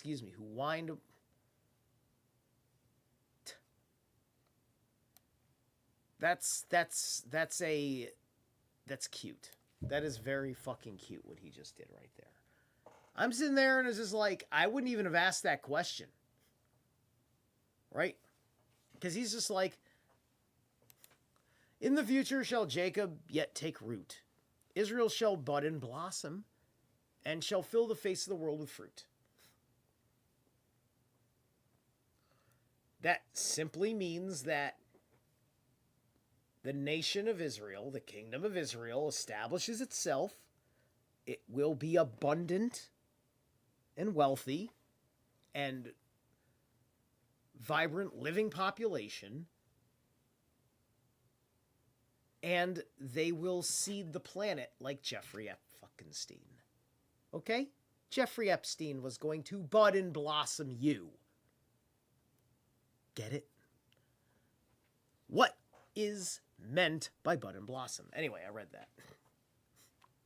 All right, it's 10:23. Let's take another break for the people of Iran. The real people of Iran. All right, let's see.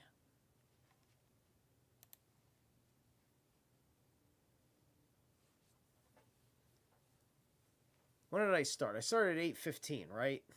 9:15, 10:15. We're a little over 2 hours in. I'm feeling good. I might go to 3. I ain't gonna lie.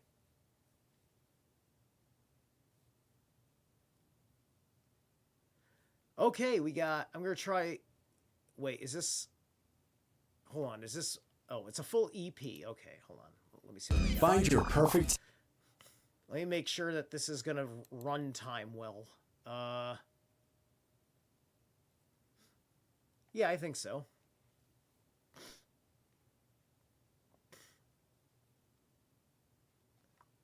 Hold on, 2 friggin' commercials. There we go. All right, this is Beaten Victorious's Fatwa, Iranian black metal, 2021.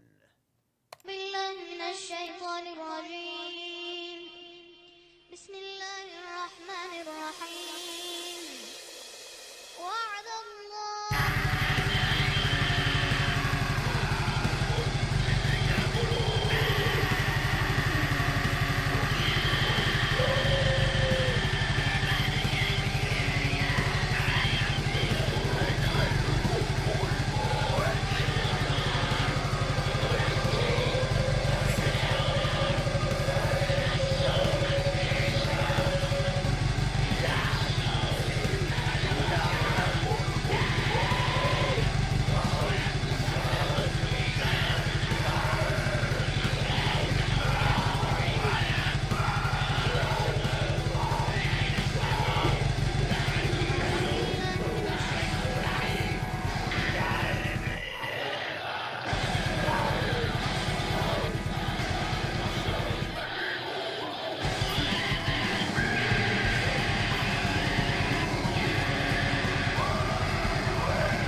That's interesting. I'd say they have to polish it up a little bit, but I like it. What I would say is, to do that successfully, the cadence has to match up a little bit, right? It's like I felt like that needed to be sung with the way they were blasting and screaming, and I'd say that's the one thing that maybe just that song, but considering what Iran is going through,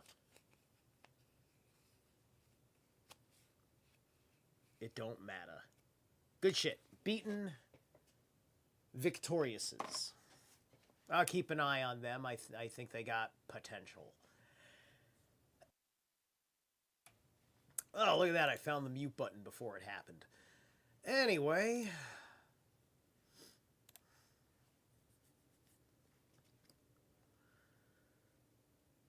Mishnah. A man may break open a cask to eat dry figs therefrom, provided he does not intend using the cask afterwards. As a vessel, he must not pierce the bunghole of a cask. Such is the decree of Yehuda or Arios. The sages permit this to be done. And one must not bore a hole in the side of it, but if it was already perforated, he must not fill it up with wax, because he would smoothen the wax thereby, said Ar Yehuda. Such a case was brought before Ar Yohanan ben Sakai at Arab, and he observed, I doubt whether that act does not involve liability to bring a sin offering. This is at least twice now this book has made me say bunghole seriously.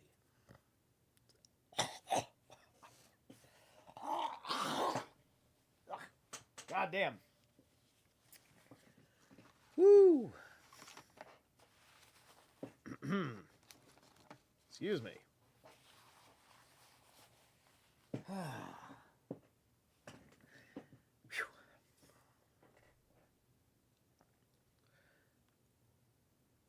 Mishnah.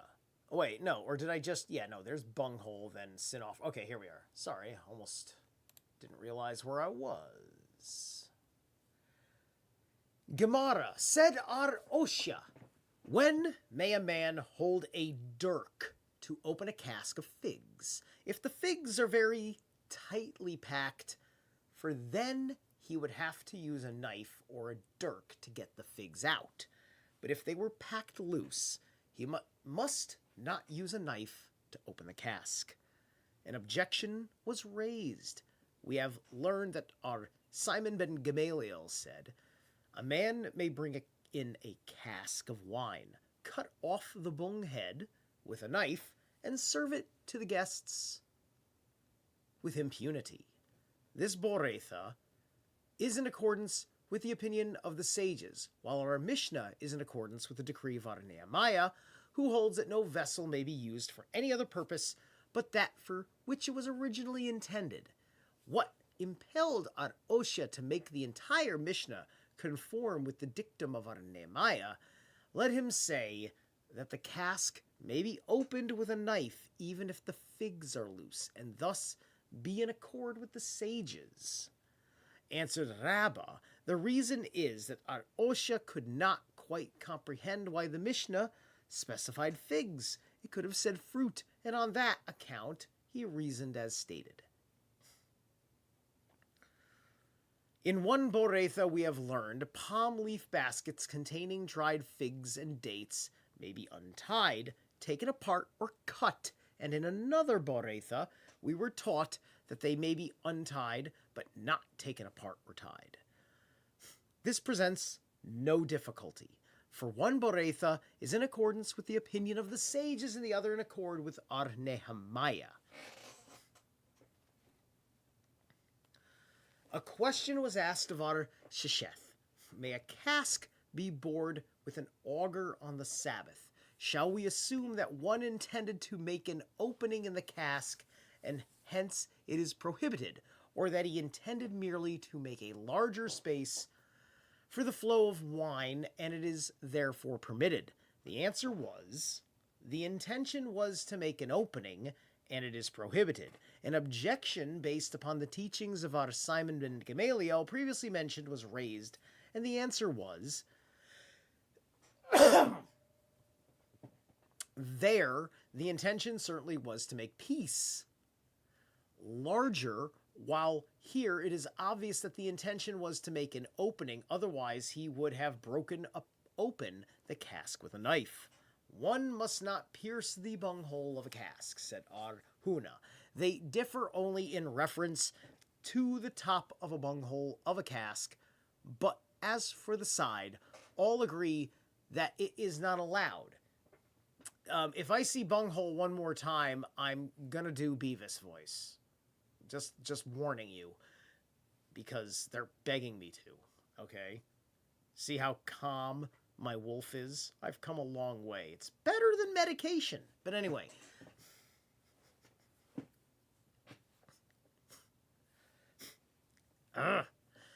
But as for the side, all agree that it is not allowed, and this is carried out by the later clause in the Mishnah. And he must not bore hole is not bunghole, is the side of it. Arhista, however, said they differ only as far as boring a hole in the side of the bunghole. See, they did it. They made me do it. I warned you all it was going to happen. It fucking happened. Bunghole. I'm too lazy to go throw a shirt over my fucking head. But anyway, bunghole is concerned. But as for the top, all agree that it is permitted. And the later clause of the Mishnah means to state that one must not bore hole. I need TP for my borehole. In the side of the cask itself.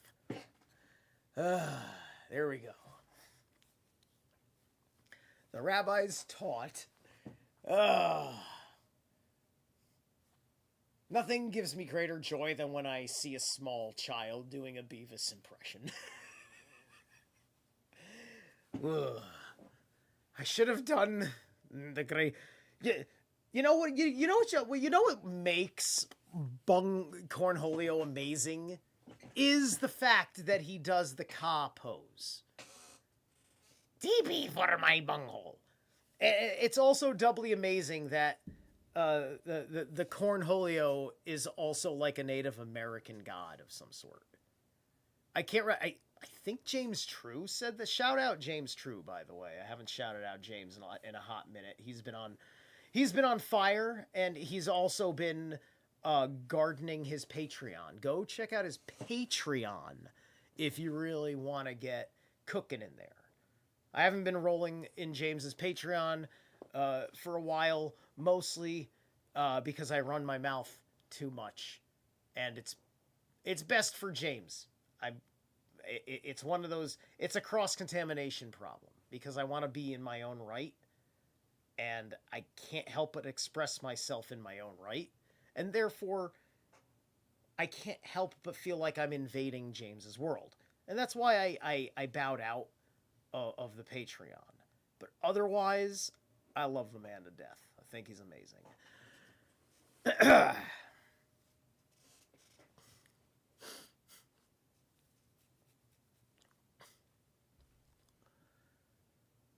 Let me see here.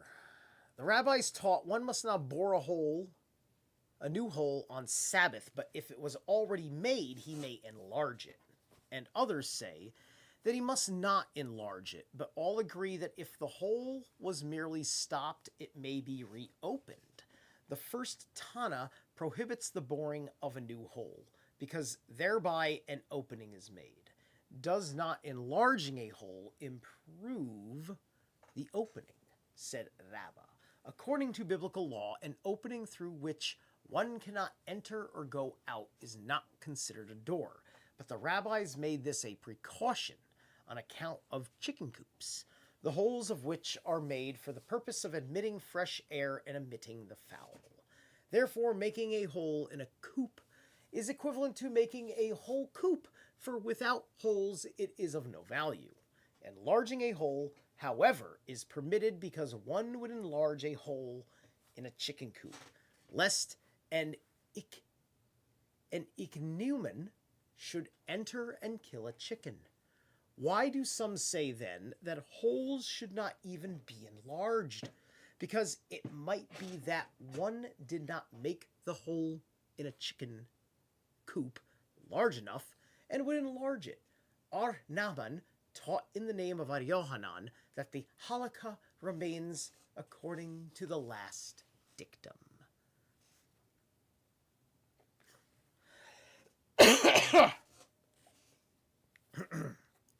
All agree that a hole which has been stopped up may be reopened, said Ar Yehuda in the name of Samuel. This was said only in the case of where a hole had been stopped to preserve the aroma of the wine.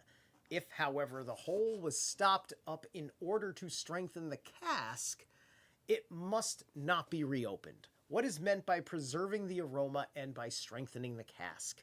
Said Arhista, if the hole was on top of the cask and was stopped up, it was for the purpose of preserving the aroma. But if at the bottom, it was for the purpose of strengthening the cask. Rabbah said, if it was at the bottom, it was also only for the purpose of preserving the aroma. And only if the hole was stopped right in the underneath the leaves of the vine, it was for the purpose of strengthening the cask. You have to do the voices, otherwise you drive yourself nuts just reading it aloud. Because it sounds like you're repeating yourself.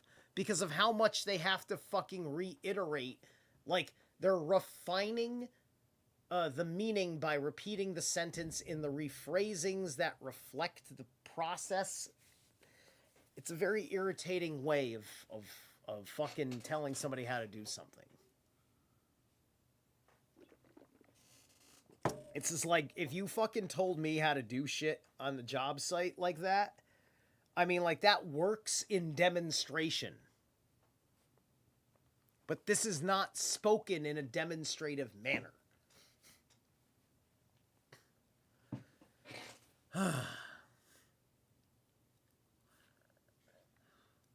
Rab prohibits the inserting of a faucet into a cask, and Samuel permits it.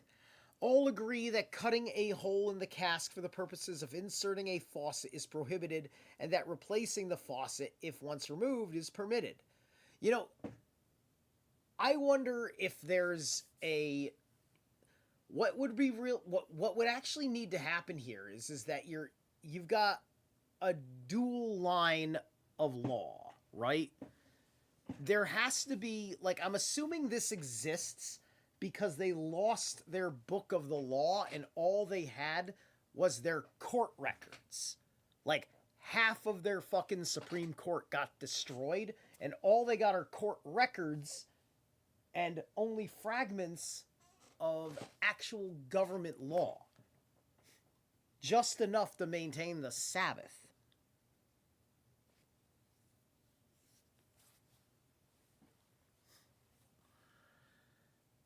This is like the following difference between Tanaim.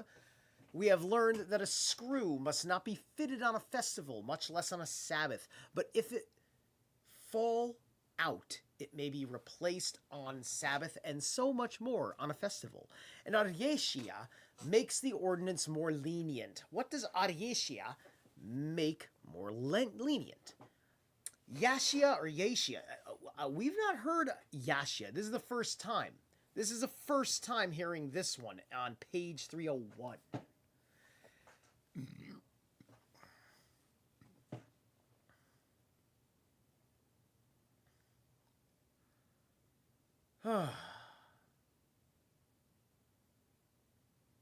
Shall we assume that he refers to the first part and permits a screw to be cut? In that event, he would be improvising a vessel, and that is certainly not allowed. Shall we assume, on the other hand, that he refers to the second part, the first Tana, alone permits this? We must say, therefore, that the screw was already cut, but did not quite fit, and he permits the fitting of it.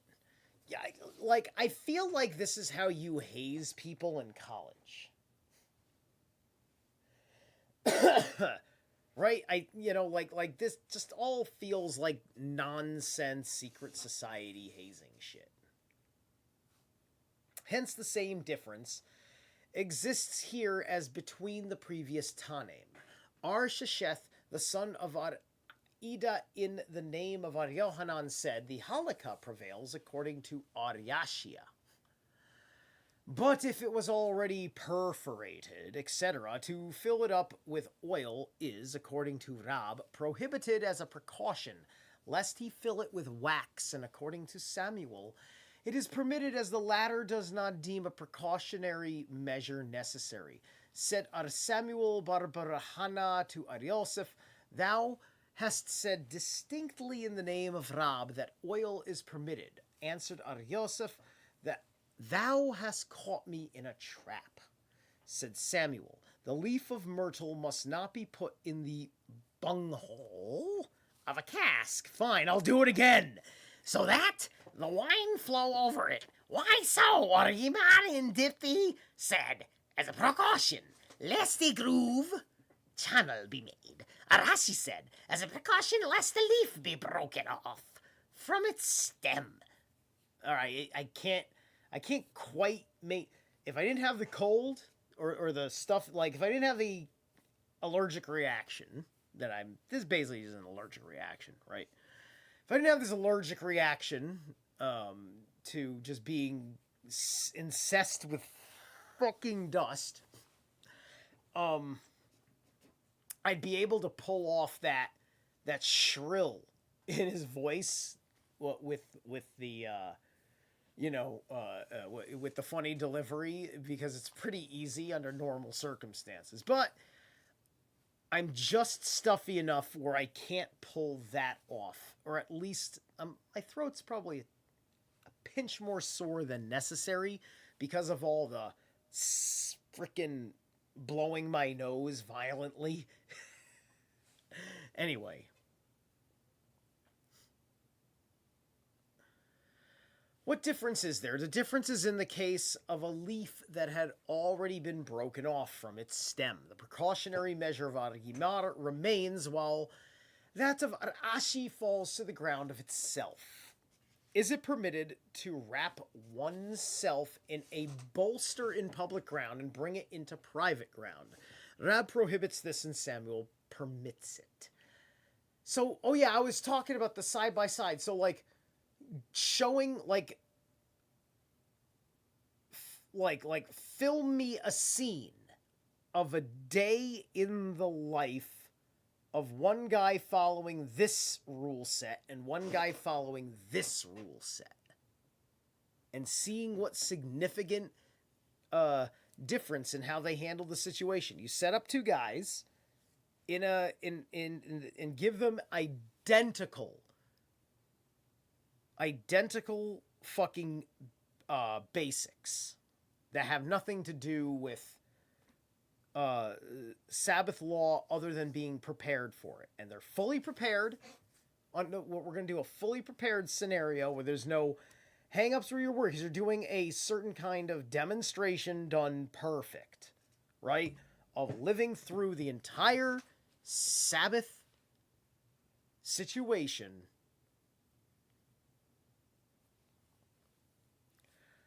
and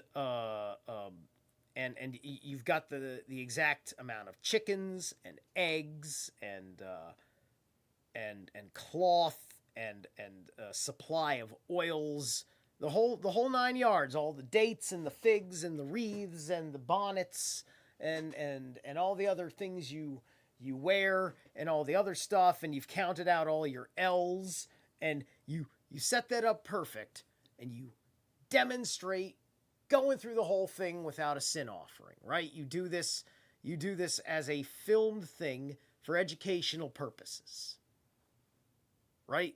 And you don't do it on the Sabbath. You are practicing. Well, it's not even practicing. You are filming a real-time demonstration.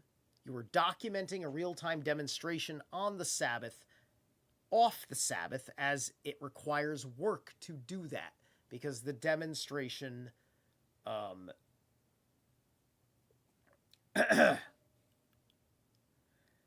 is going to require making sure that you are following with the right amount of coordinated camera work to catch all the right angles, record all the audio properly, respectfully have to do it again if there was any kinds of mistakes, and you want to have as few mistakes as possible so it can be as real time as possible. And considering much of the ritual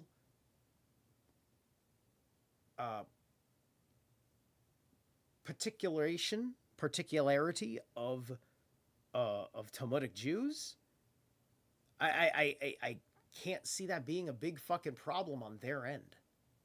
Okay, so we got one more break here, and then we'll be running till about 11:15, and then that'll be the show. So, let's see. Oops, no. I want to do that again. One last band to find. Let's find something.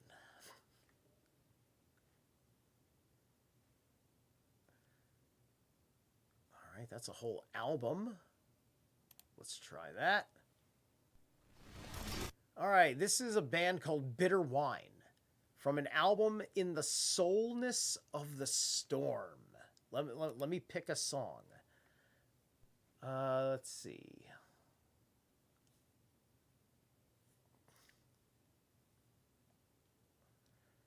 Let's see. Emperor's Sins. How long is that?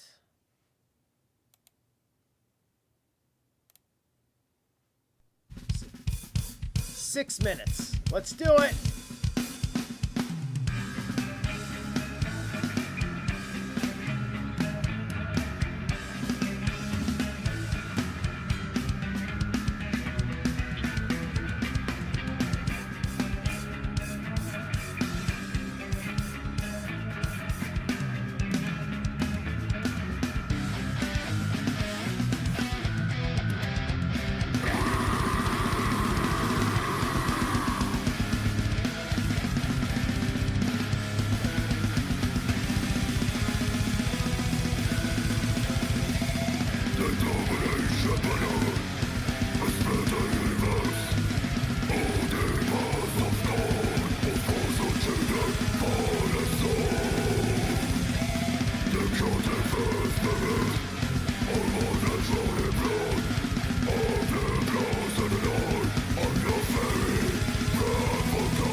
Oh, that cooks.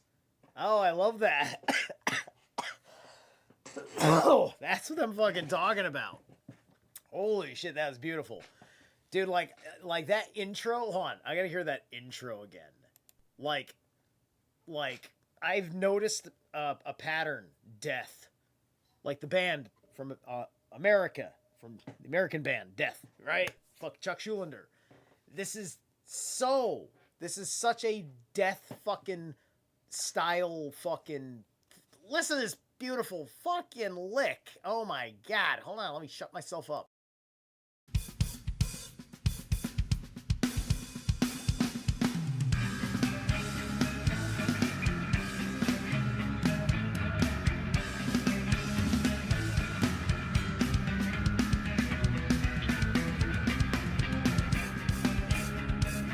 I mean, this part too, but then like when he really kicks in.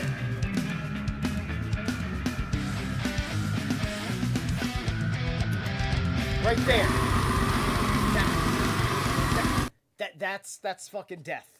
That is fucking that's got Chuck's soul written all fucking over it. And I'm here for it. I'm here for it. All right.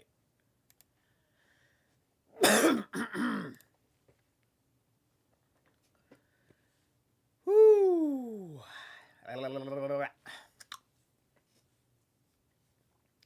Is it permitted to wrap one's self in a bolster in public ground and bring it into private ground?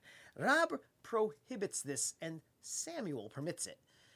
If the bolster were soft and could not be folded, they do not differ, all agreeing that it is permitted. If it were hard and would not be folded, all agree that it is prohibited. They differ only concerning a bolster that was neither soft nor hard, but a medium between the two. One says that it appears like a burden and should not be carried, while the other holds that it is not a burden and may be carried. And the opinion just described to Rab was not stated by him expressly, but was merely inferred from the following incident. Rab came to a certain place and found that he lacked room, so he went out into a lane, unclaimed ground, and when a bolster was brought to him, he would not sit down on it. Those who saw this inferred therefore that he did not hold it to be permissible. As a matter of fact, this was not so. Rab had it proclaimed that a bolster was allowed to be used, but in honor of the masters who were with him. He would not sit down on that bolster. Who were those masters? Ar-Kehana and Ar-Asi. All right, so that's more of a pecking order thing, effectively, right? It's just like you can't sit like that if they're gonna sit like that or something.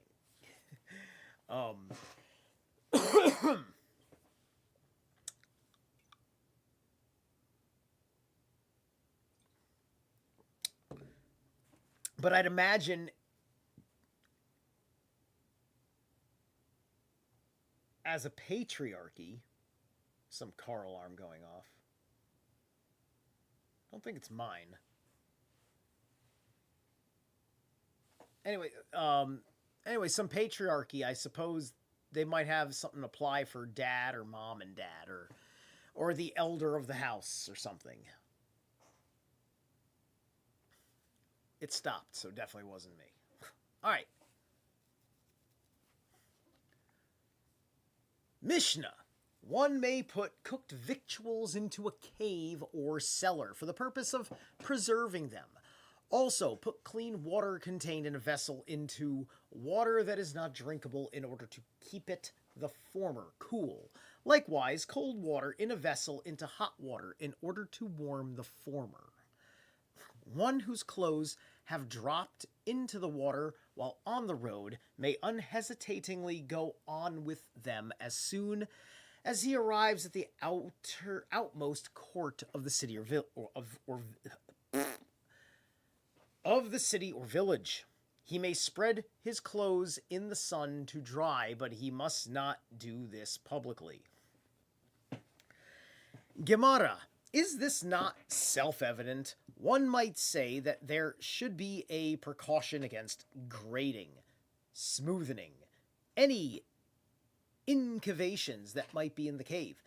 Hence, we are told that such is not the case. Clean water into water that is not drinkable, etc. Is this not self-evident? Yeah, but this is also taught on account of the later clause in the Mishnah, i.e. putting cold water into hot. Is this also not self-evident? One might say that this should be prohibited as a precaution, lest one also put a vessel containing cold water into glowing cinders to warm, so we are told that such a precaution is not necessary. You know, theoretically, there's a very material explanation for doing this. You don't need to make it law. You just need to make it rational based on certain consequences because you're trying to get a certain result out of something, right? Like cooking, right? This is like cooking instructions. A lot of this, anything involving the food is just very weird cooking instructions. And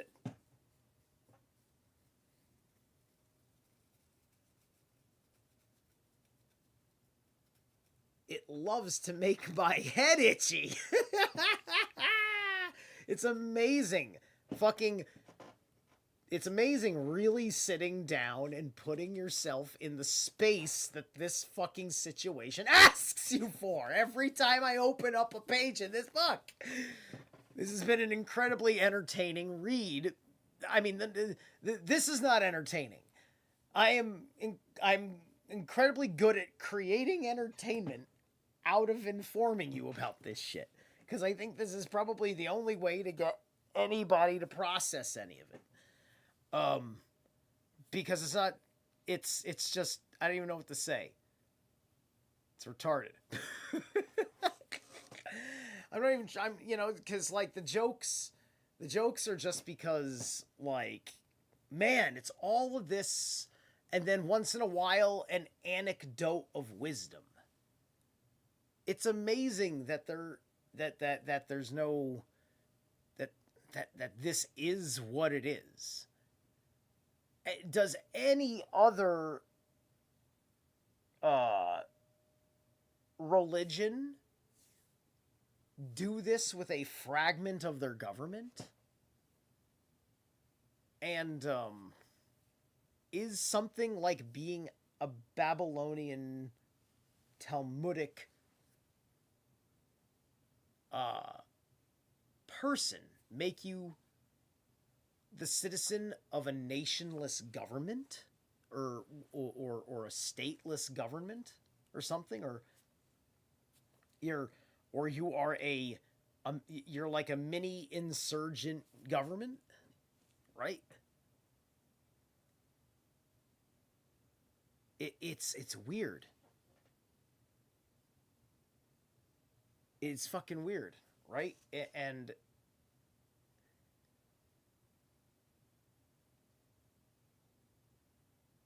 they're madmen because they don't have to think about the consequences of their shit. It's just like, it's welfare city.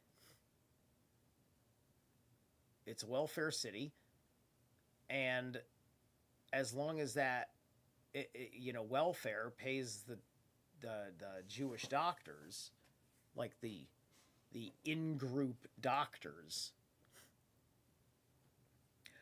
it's quite something. And I wonder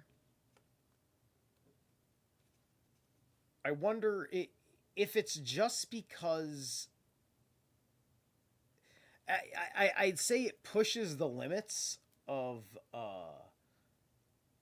rights in this country, and I don't know if I'm against that in principle, except for the fact that you don't have borders. You just have to you basically you just buy out a fucking neighborhood. They buy out a fucking neighborhood for themselves. And you know what I'm thinking? Is how the fuck does that get set up in the first fucking place? How do they have a cohesive system that exploits our government where they get to tribe up? And all us fucking metalheads that want to live in the metal pagan tribe just fucking go along to get along with the way our fucking, like, thing is. Other than hanging out with our friends. Instead of doing something amongst ourselves. Becoming a culture. And an economy. Right? I'm a construction worker. Alright? I'm a metalhead. I can make you music. I can make the music. I mean, I can't make songs right now. I don't know why. But if I was with somebody who could make songs, I could be making music.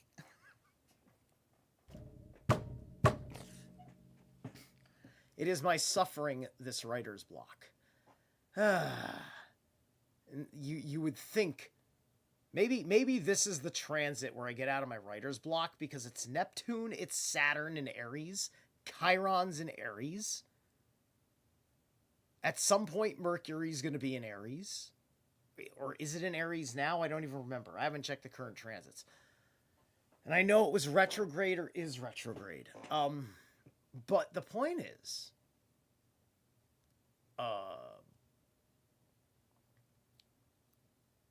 this sounds like something that could help me get something fucking accomplished.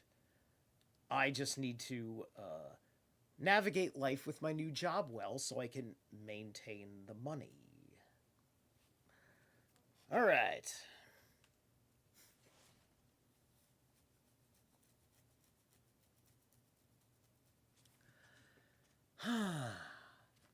Mishnah.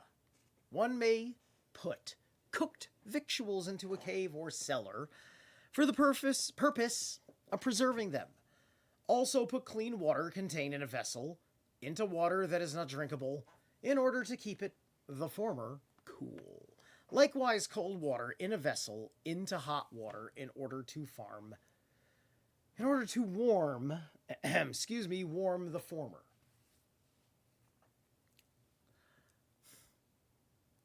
Imagine if that was Worm the Farmer.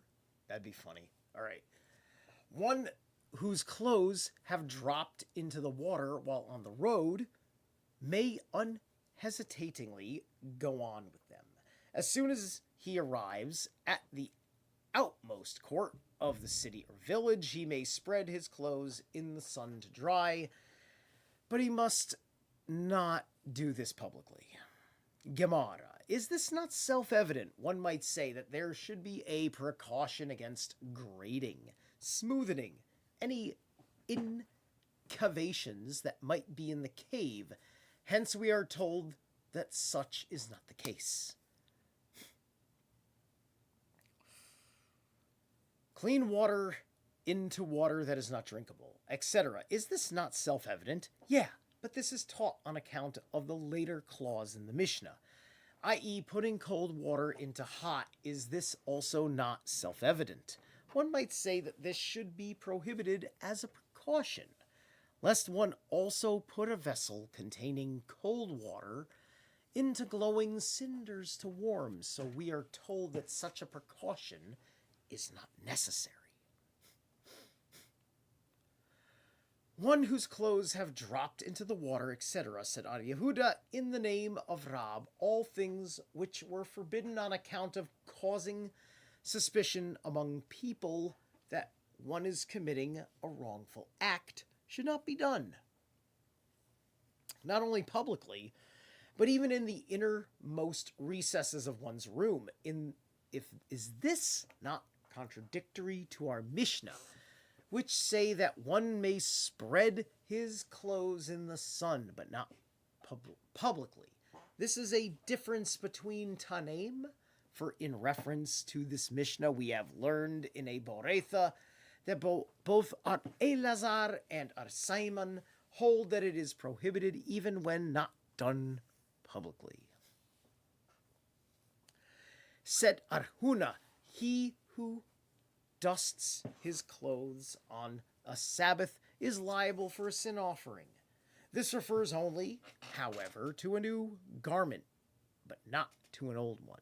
And the new garment only when it is black. But garments of other colors may be dusted, referring to a black garment.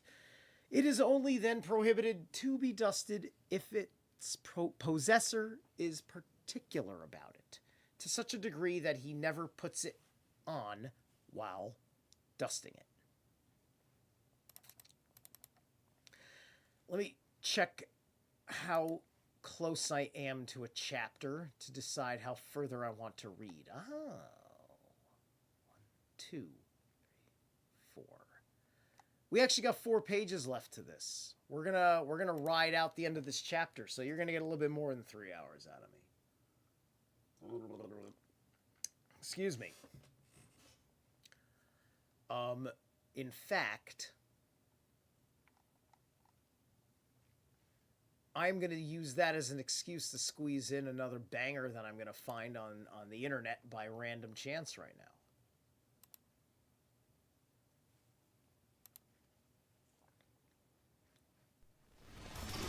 Oops.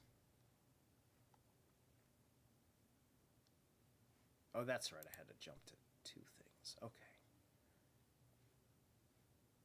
Half an hour of Iranian black metal. Ooh. Let's see.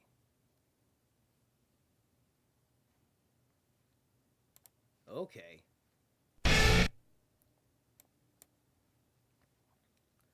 This here is Tension Prophecy, Hidden Ferocity. Ooh, I love how that fucking rhymed. That's actually fun. I love how that fucking rhymes, actually. That's fucking brilliant. All right.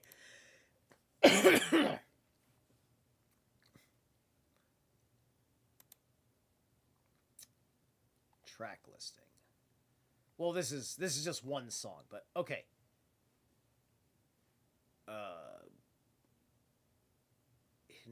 Tension Prophecy, death metal from Iran. What's the album name? Oh, it's from the split album with Bloody Sadism.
Yeah, man.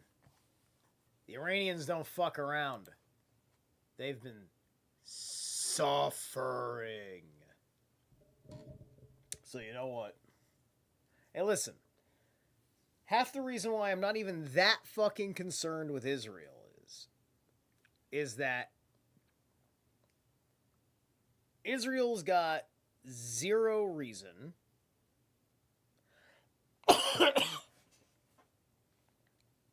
to betray any of the people that like them over there. That's going to be to their advantage. I don't think we're looking at things that are that crazy. I don't think we're looking at that as a situation that they want to play out on the stage.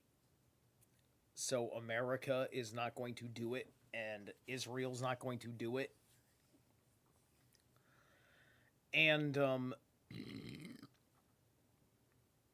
so this is like the one fucking instance where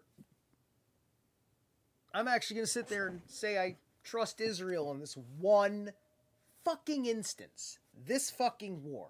That is probably the most psychotic thing I've ever fucking said in my life.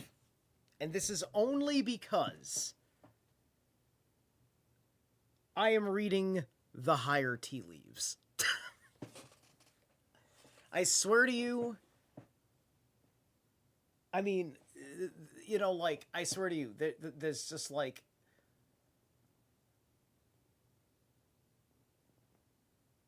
there's a certain level in which the Jewish conspiracy expert is going to have to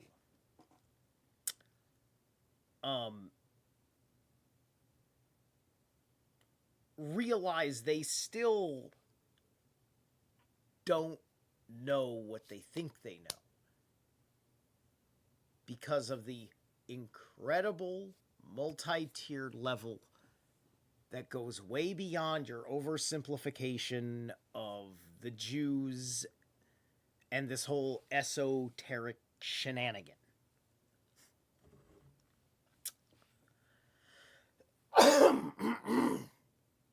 So,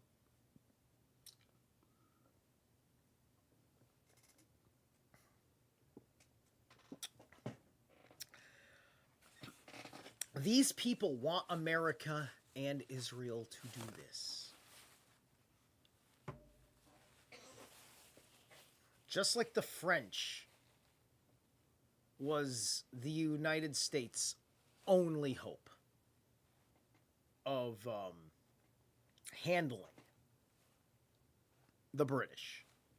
They just needed somebody to cover the naval end.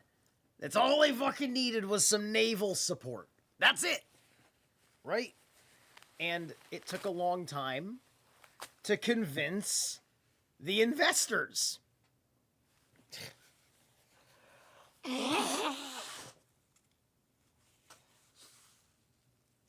Okay.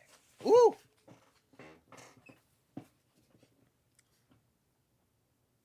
So,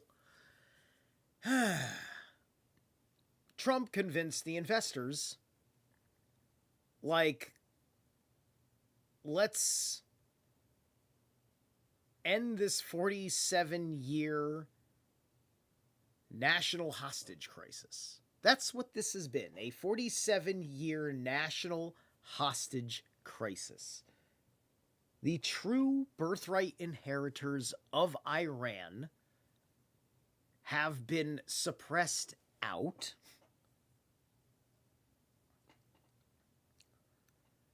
And there were fools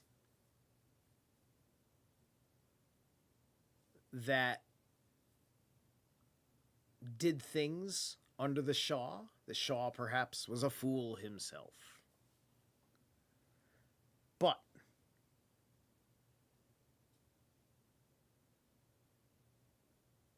the people believe the prince about being an interim guy, because he acknowledges X, Y, and Z, and that, you know, we're not going to establish any kind of democracy. I'm not going to have a nepotistic family that'll forever be running an office, so on and so forth. I think that's the gist of what he is promising, right?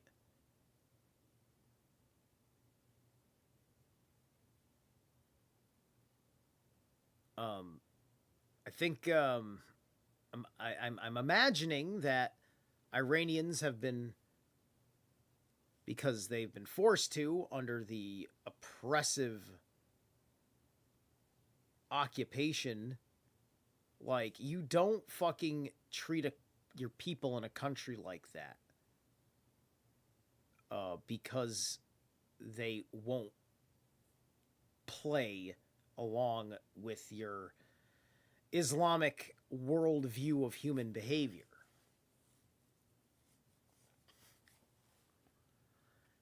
And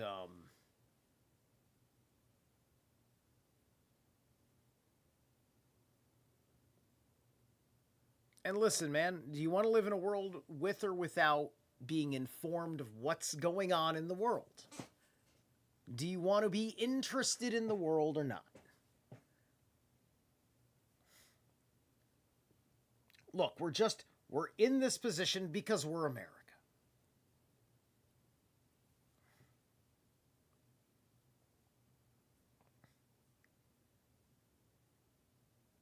And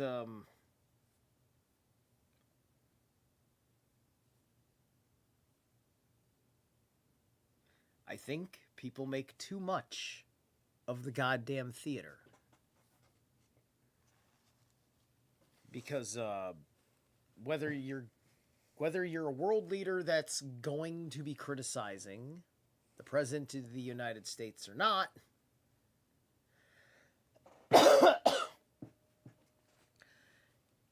if what he is doing is really seriously changing things, you're going to be too busy taking shit seriously to spend time politically trashing him.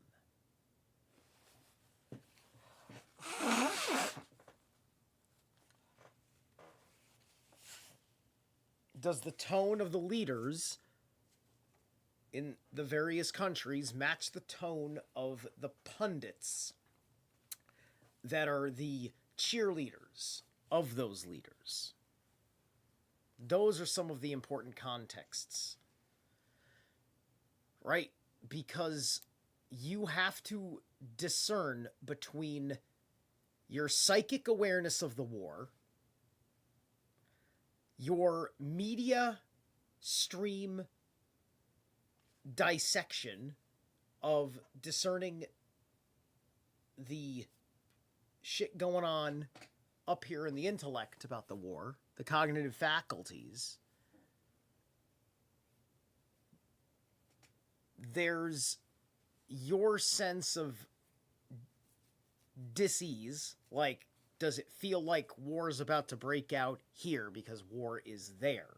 Because we all, on a certain psychic level, feel that disturbance because of correspondences. This is how part of remote viewing works, right? You kind of, as you go at it, you know, the picture in your mind of history comes a fucking live. And now, all of a sudden, you've accumulated all of you've known into this new moment that you have read out loud.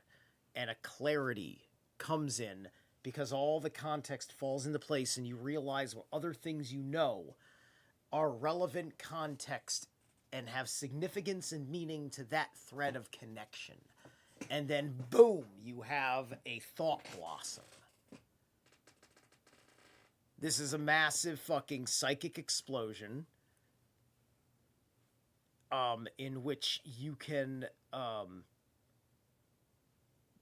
which you become conscious of your expanding consciousness as it reaches its new parameters.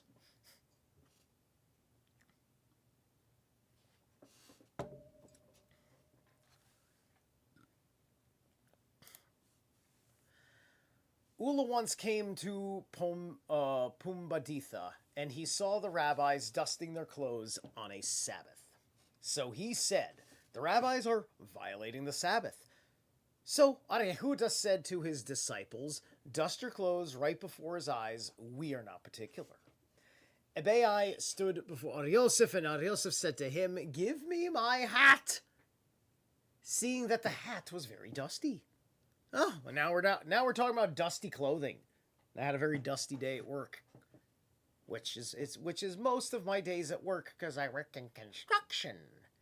Abai hesitated to give it to him. So Yosef said, take hold of it and dust it. We are not particular. We have learned in Aboretha, those who deal in clothes and carry them folded on their shoulders on Sabbath are liable for a sin offering. This refers not only to the clothes dealers, but also to others. Clothes dealers, however, are mentioned because that is their usual custom. The same is the case with a merchant who carries out a bag of money. He is liable for a sin offering, and not only a merchant, but also others, but merchants are mentioned because it is their want to carry money in that manner. You know, I wonder, it must have been really weird if Romans didn't know the Talmud and they just understood exoteric, Roman filtered, language distorted fucking Roman Jewish and want to say I want to be that, which also was incidental to being an uprising because, you know, we like it always seems like at the end of an age there's always that stubborn holding on to it until a war ends the fucking thing.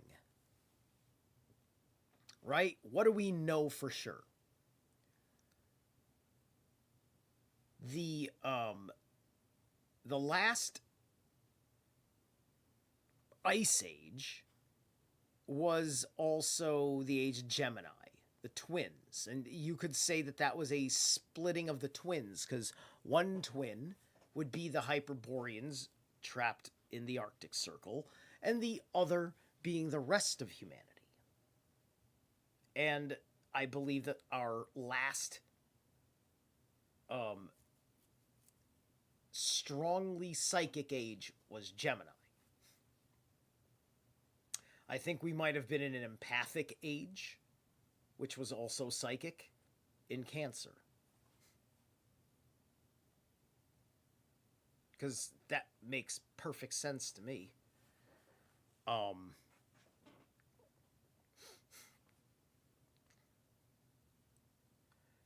then I haven't quite grasped what I think humanity was like in the age of Leo, but I feel like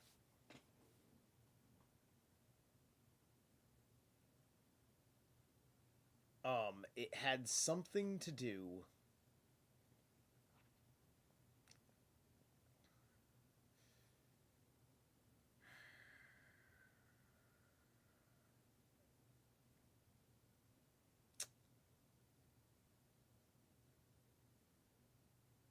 it yeah, it had something to do with being loud.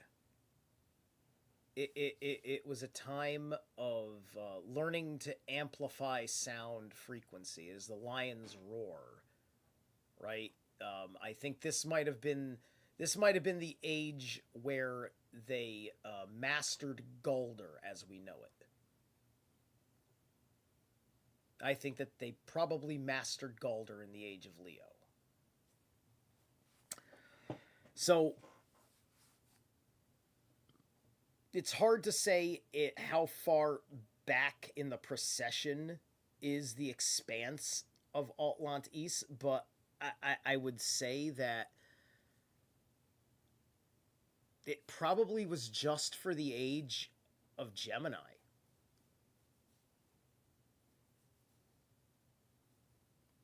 And then in the age of Cancer, things were happening, right?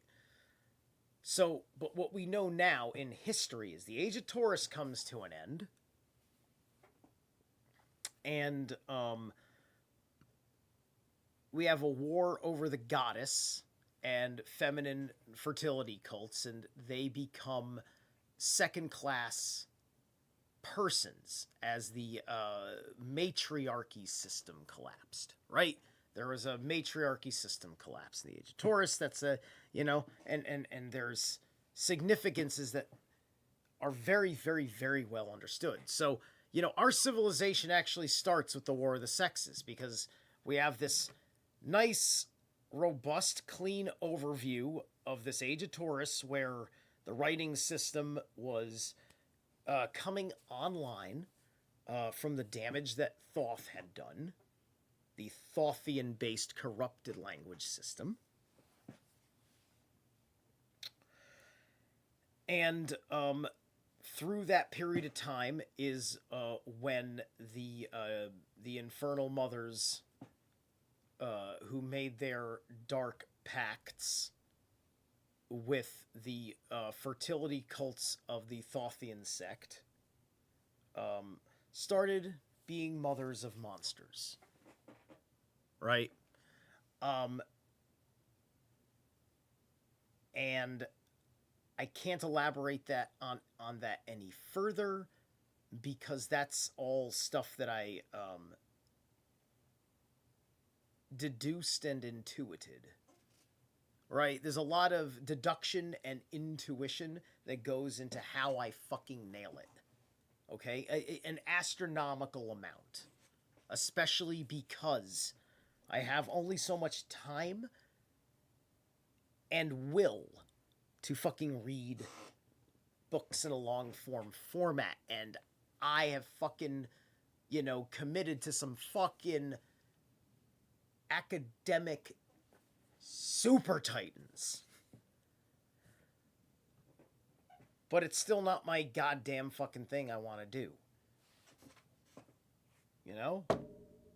That fucking thing. That axe that I'm not playing right now is what I really want to fucking do. But the writer's block makes me think differently about my priorities now. And it is what it is.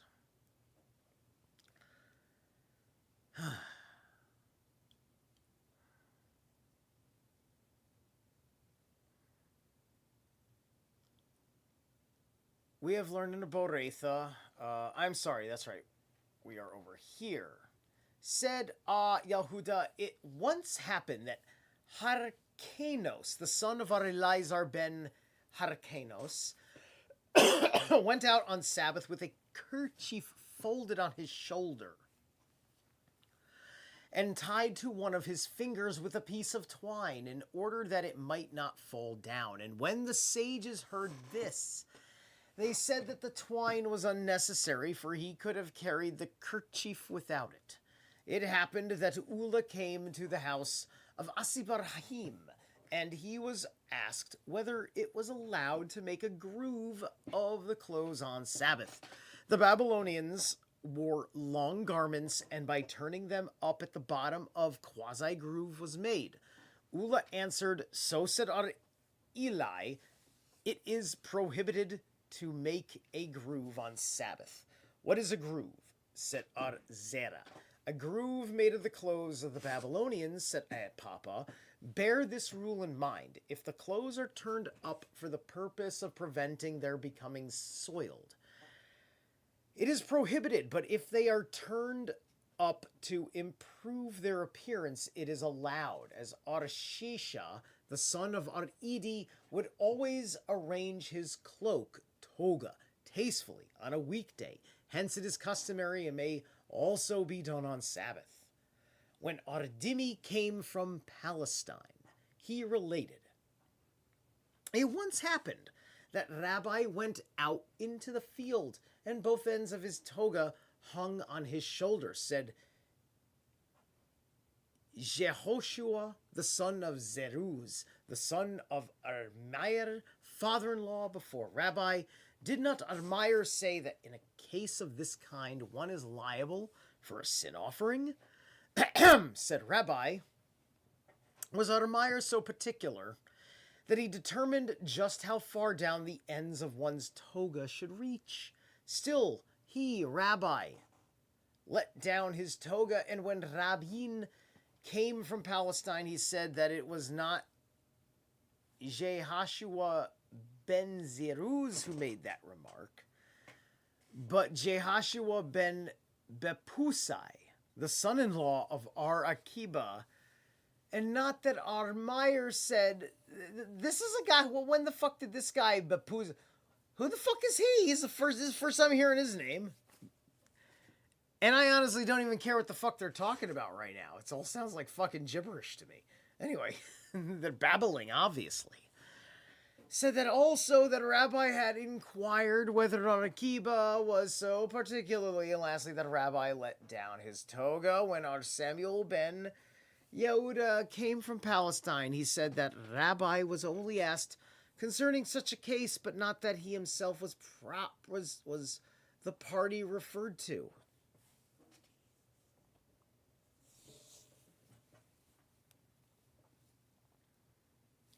Oy.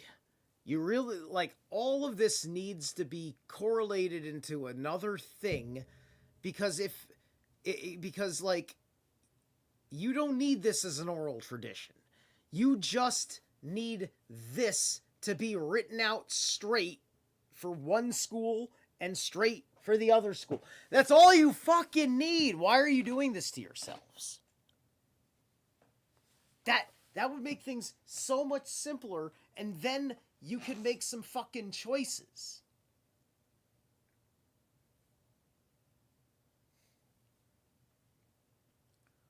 And you don't have to study this. You can just read it once. You want to study the Bible? Study the Bible. There's a lot to fucking take out of the Bible, including reading and figuring out how you've been lied to about who you are. And that's okay. It doesn't make you a bad person. And it doesn't rob you of your identity. But it's only informing you that you have inherited a stolen identity that was kind of invented as part of somebody's cruel breeding plot to take over the world.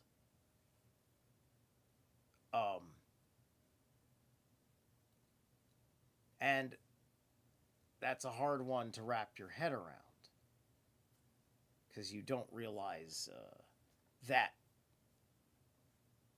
the spirit you've invoked, known as Yahweh, is this anti-God thing. Because you are really, really, really far removed from understanding being human. And when you look deep enough into what is going on with anybody who's this autistic, this is weaponized autism right here.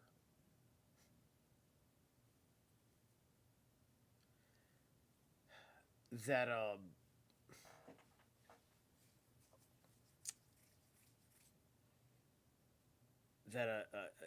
you need to open up a lot more with the rest of the world, right? That's the key thing you have to do. And I think some of you have the character to do it, right? Especially you more liberal Jews that, you're fairly secular, right? And so you just got to track your shit down to where it really comes from. But you got to look for a deeply erased history that you're working off of, right? And this goes for you guys in Iran too. Be very proud of all the Zoroastrian stuff. I'm not saying don't be, but because Zoroastrianism has that equivalent relationship to something that is closer to a kind of like, it's almost like atonism, but it's a family, right? Which there's a lot of tribes, like when Udenma fell, when the paradise was fractured in the first Ragnarok,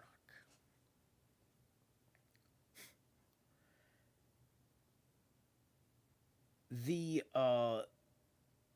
lowest castes were the safest down in the bottom, the least developed down line, right? Because there's tiers of casting,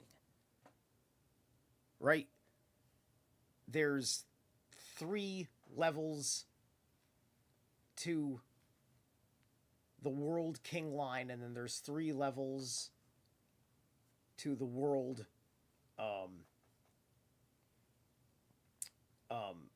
free men, which is like, the the business class people, and then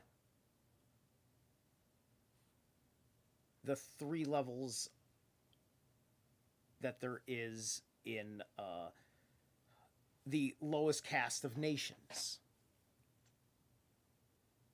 that are basically enthralled because they are the thrall class, right? Just like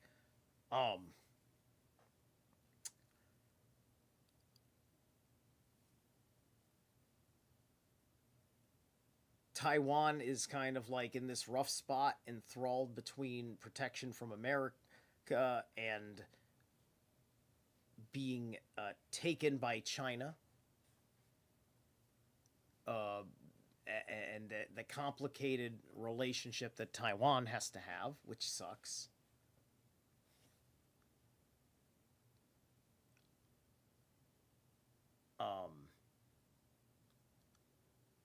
And isn't and if I remember, I want to double check something. The Dalai Lama, because here's what I think. Yeah, the Dalai Lama is that Taiwan?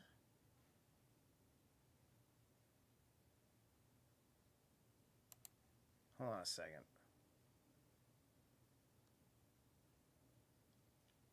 Tibet. Tibet's not Taiwan, right?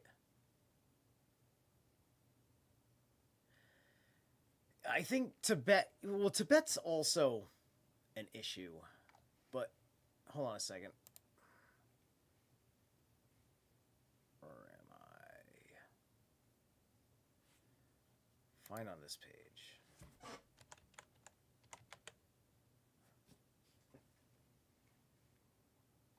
Okay. Well, Taiwan's in the mix, but no, Tibet and Taiwan are not the same thing. That's the only place it's mentioned. All right. I just thought that perhaps the Dalai Lama was a thing, and Dalai Lama's already got his weird kissing thing that may be a direct hint that he's one of those guys. Is the Dalai Lama on the Epstein list? Is he one of the blacked out names? Could you fucking imagine if the Dalai Lama, if the last pope, or the current fucking pope? Anyway. Well, I mean, the last pope, was on the list. Was this pope on the list? I don't remember. We got this Pope Leo guy now, and I can't remember if it was Leo or Francis. That was that pictures of being personally blessed. Were they blessed by John Paul II? Maybe. They've been in the game. Oh my God, they've been in the game for a vomitously long period of time. Oh God. The blind spot of evil. And people wonder how 9/11 could possibly have been an inside job. Look at the fucking Epsteins in the 90s. Look at the Mossad in the 90s. All right? Now look, I'll also say this much.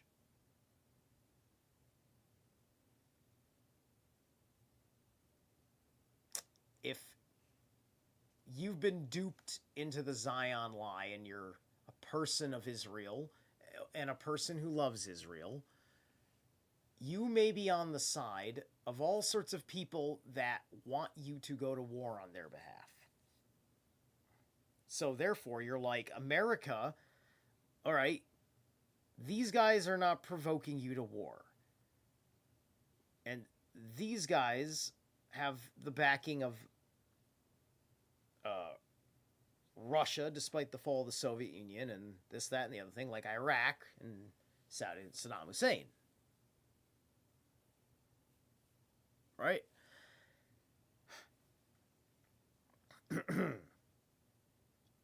So, you do the Afghanistan thing because you need the base of operation to deal with Iran. And then you do the Iraq thing. So you have a base of operations so you can do Iran. Right? And everybody's understood this for absolutely forever. And none of us liked it. Like, the Republicans didn't like it either because we had different ideas about it. Even the Republicans that, like, really wanted to bomb Iran, it was we also didn't like the way we were being seemingly unnecessarily aggressive as things seemed chill, right? Because, yeah, Iran, with the exception of when it deals with Israel's provocations, was on the down low doing the ISIS thing for a long time to keep heat off of itself. That is the fucking reality. I foresee Barry Soetoro, Barack Hussein Obama arrested at some point during this administration, possibly before the end of this year. Depends on what we got as we go through this thing in Iran. Because a certain legal buffer is going to fall. Because I guarantee you there are certain targets in Iran, and everybody can use their imagination of what our Navy SEALs can go in and extract. Especially if they're using all of our secret toys. And this would be the second or third most this would be the third most obvious war you'd want to deploy all the fun stuff. Right? There's gonna, hopefully we don't have to have a game-changing war with China or Russia. Hopefully we can all get along. But right now, I made fun of a Chinese police officer on Instagram, and I'm catching the best heat of my life. So I'm really pissing off the Chinese. So if there's a war with China, I'm fucked. So that's why I train. Because I gotta be me. And the Chinaman gotta take a joke. I am Wrath of the Huilo. When Ardimi came from Palestine, it's taken me a really long time to read these handful of pages, too. Hold on a second. How close are we now? Dear God, how far have I moved the fucking needle at all? 1, 2... Oh, no, 2 pages left. We're good. You know what? We're squeezing in another fucking song. I'm having too much fun tonight. I'm having too much fun, and I want to be in solidarity with Iran because I can't believe I'm supporting the event. I'm not really supporting, like, the war is just necessary. But as far as I can see,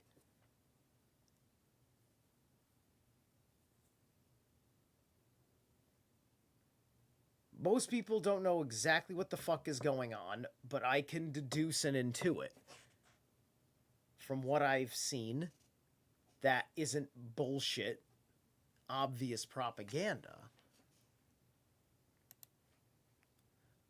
that whether we're winning or not, we're not hitting good people.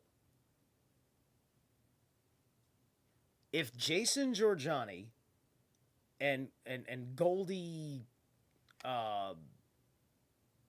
sexy Iranian, Goldie Gamari,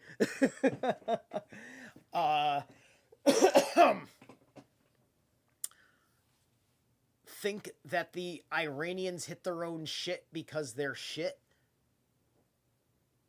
that is good enough for me. because, you know, Giorgiani, he hates Trump. I'm pretty sure he hates him.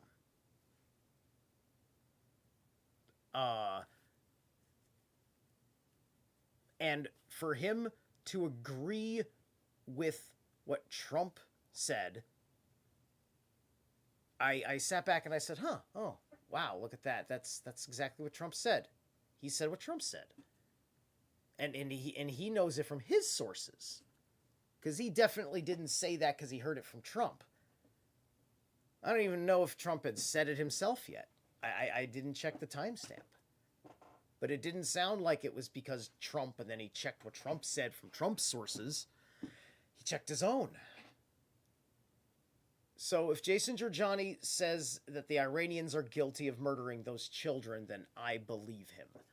Which gives me more reason to want to annihilate them before they blow up more human shields. The fucking bastards that they are.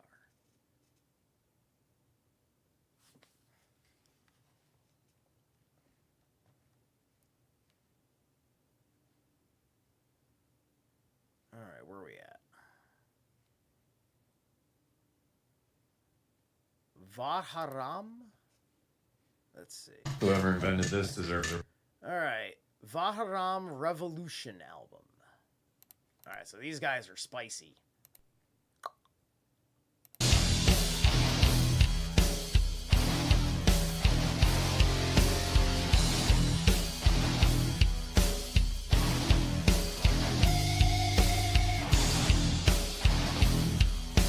Sexy pinch harmonic. Keep it up.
Whoops. All right.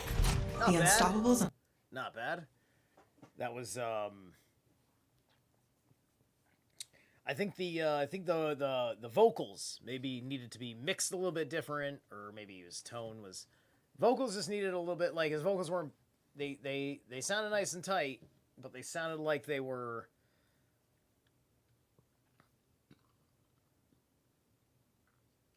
I don't know. It didn't hit my ear the way I would have liked to hear it. Almost like I didn't like the choice of notage, which is me just trying to make a technical point on just the way something, where it's really just my stinky opinion, right? I'm assuming that Iranians want to be open to criticism because they've been living under so much tyranny because they weren't allowed to criticize their masters for forever, and they want to critique each other and shit, and like freedom of speech. We're like, oh man, that guy wrote a shitty review about you, right? And this isn't even a shitty review. I like the song. It's in that more sludge metal kind of category, I suppose.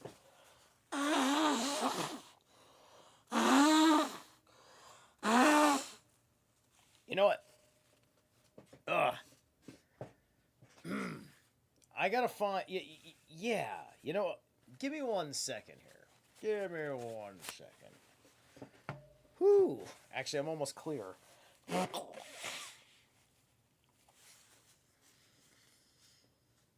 Okay. I think I'm clear.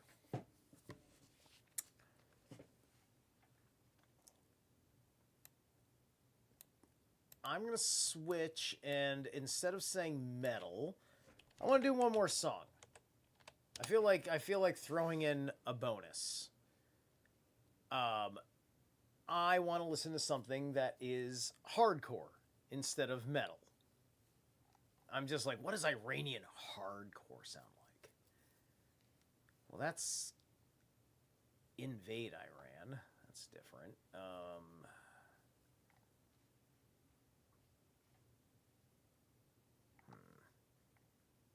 Metal, Iran, right, this is Veraham. Do they have hardcore in Iran? There must be. Somebody's got to have some hardcore in Iran.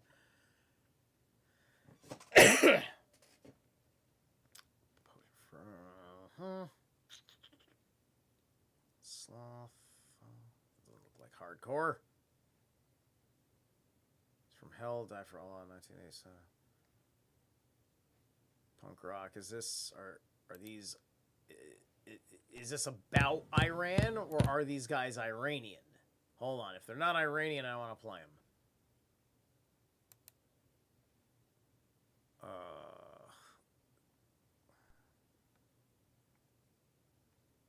Remember back when this came out, people with these t-shirts, these guys playing gigs were awesome.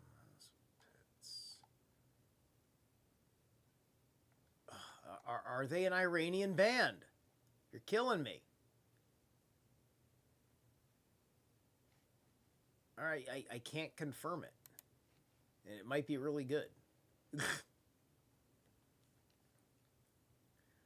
It might be the only thing that fits the bill. I'm not seeing any hardcore pop up.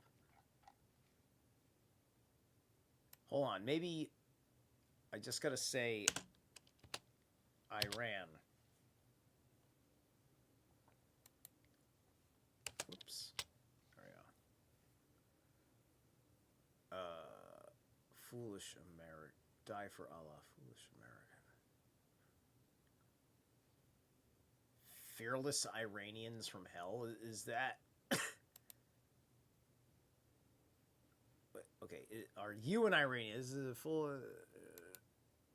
okay. Fearless Iranians from Hell. Die for Allah.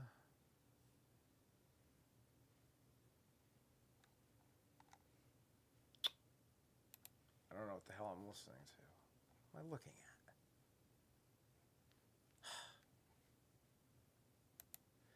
If the metal bands can say this is an Iranian band, the hardcore bands can say they're an Iranian band.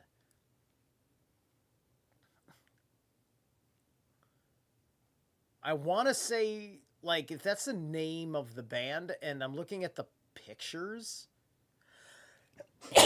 Excuse me. I want to say that they're an actual band. They might be a hardcore band. All right, you know what? I'm gonna roll the dice because there's so few options. All right, so here's the EP. Hang on a second. All right, what we got here? What is this first song called? Do I have titles?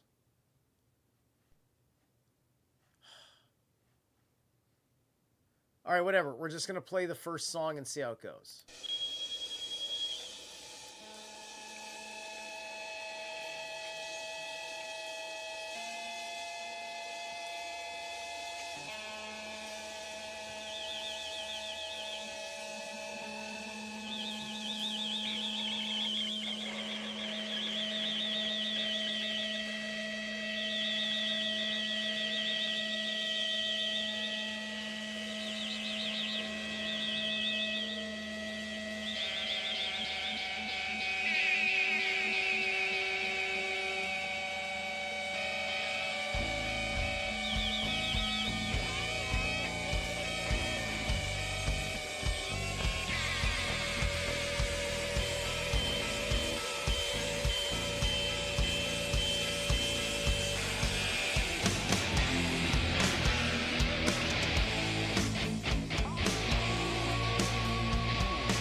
Kill that for a second. Let me turn this down.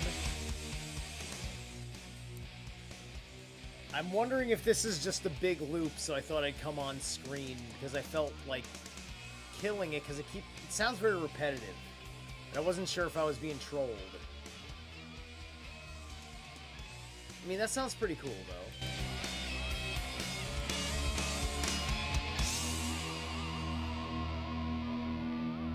I also didn't expect it to be an instrumental. I thought I was gonna hear a fucking... I wanted to hear a guy fucking yelling at me in Farsi. Well, I want to hear a guy yelling at me in Farsi. I need vocals. This is hardcore music. Say something. That's better! This one!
Alright. That was fucking excellent. I love it. I love it. It's very cool, and I hope that they're actually Iranians. That sounded good, man. That sounded like American hardcore. I mean, like, but I believe that they're Iranians. Hold on a second. Are they Iranian? I'm asking because... Hold on a second. Oh, this guy's got replies. I should have checked. Translate to English. No way you can read my review of Fearless Iranians from Hell's Forum. The band choosing... even though they're from... the band. And why they chose the name even though they're from... Okay, no, they're not. They're actually from San Antonio, Texas. Bah! Bah! Okay. Well, they are American hardcore. Alright. Well... I played them for you anyway, Iran. Ah, the vocalist is Iranian. No, that counts. That fucking counts. That fucking counts. The vocalist is writing the songs too. If the soul of that band is in the vocalist, right? Because not every band. Like, not everybody's is the soul of the band, right? Right? Like, where leaving really changes the energy, right? Sometimes you got members of a band, and it's kind of like, like, they have a carousel effect, like fucking Megadeth. You know, Megadeth's had so many guys come through. Opeth had a lot of guys come through.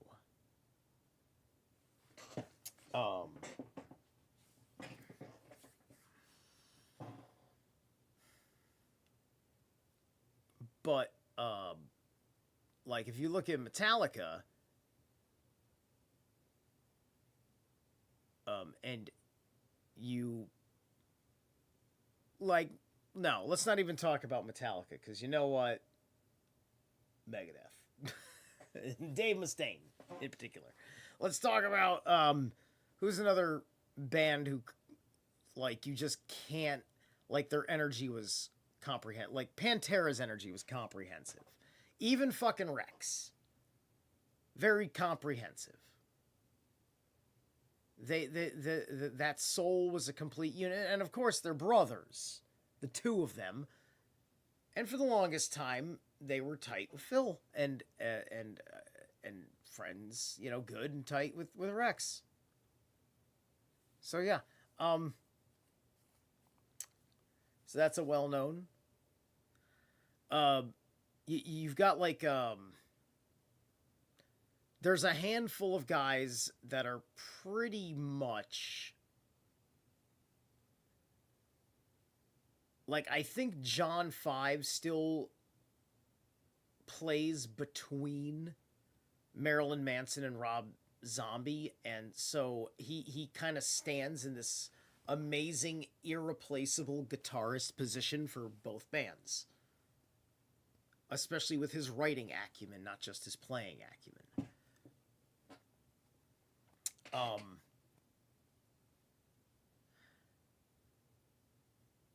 And kind of the same thing with Twiggy in Manson, right?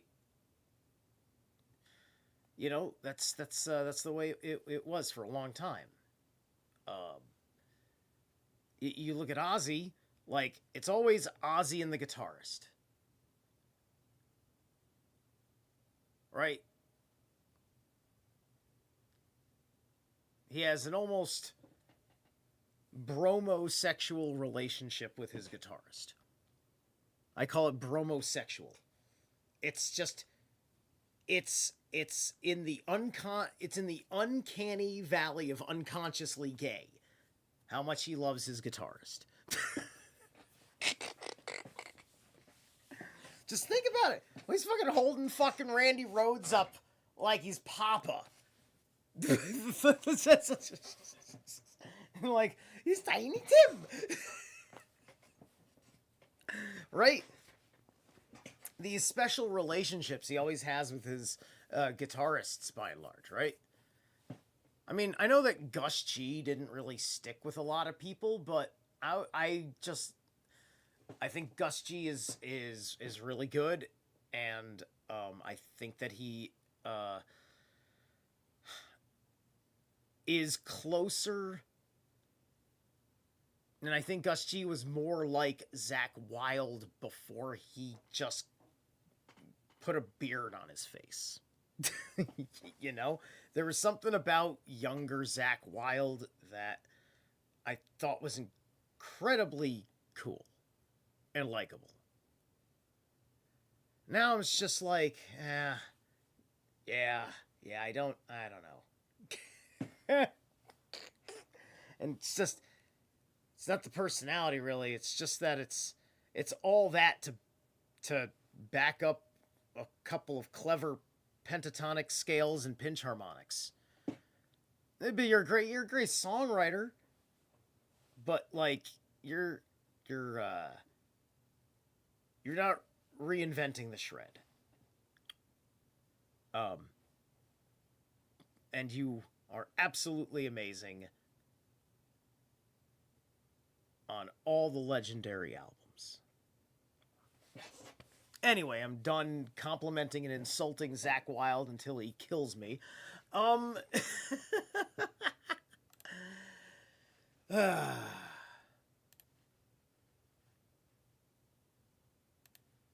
in a lot of trouble, Zerilath.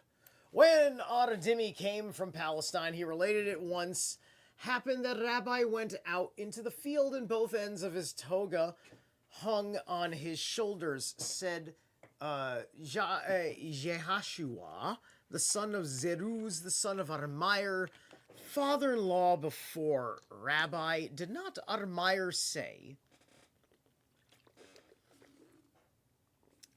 that in a case of this kind, one is liable for a sin offering? Said Rabbi. Was Armire so particular that he determined just how far down the ends of one's toga should reach?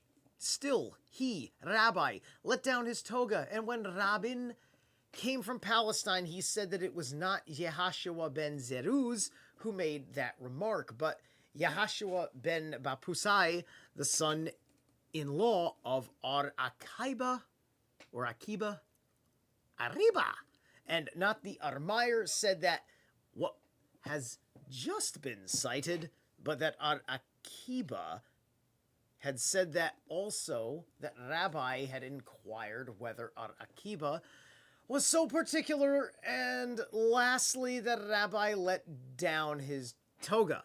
When Ar-Samuel ben Ar-Yahuda came from Palestine, he said that Rabbi was only asked concerning such a case, but not that he himself was the party referred to. Mishnah.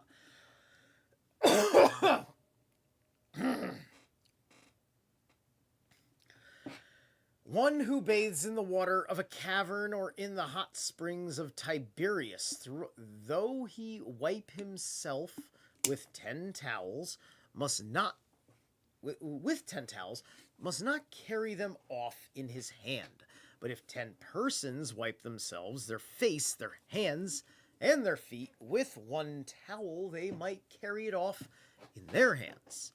One may anoint and rub the stomach with the bands, but not so as to cause fatigue. One must not brush the body with a flesh brush to descend into a kurdima. One must not take an emetic or stretch the limbs of an infant, or put back a rupture. One who has strained his hand or foot must not pour cold water on it, but he may wash it in the usual way.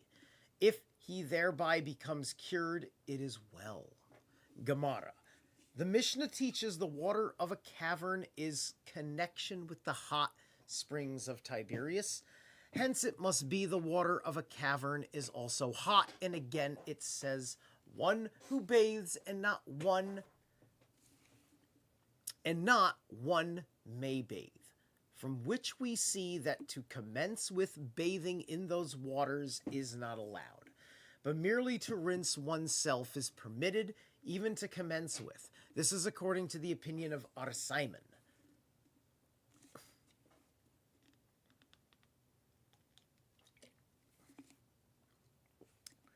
By the way, whatever you guys are doing in Iran, Mossad, CIA, I'm talking to you.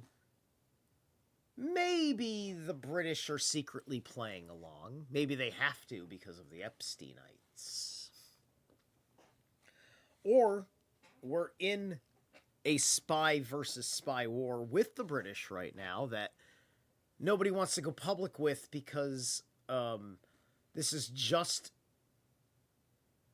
the fucking retarded fucking way global politics work, because British have a different interest in Iran than we do, and so although we're friends, we actually have to withhold that kind of information because of the way they're connected to their things. And that's not even conspiracy theory, that's just the world stage.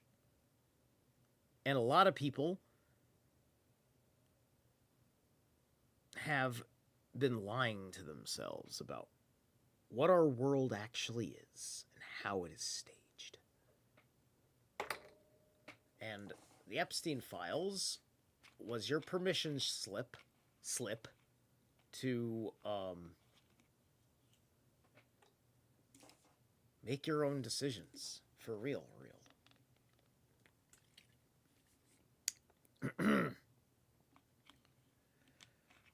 Because punishment of the perpetrator is one thing, but destroying them publicly is kind of a fate worse than justice. It's just like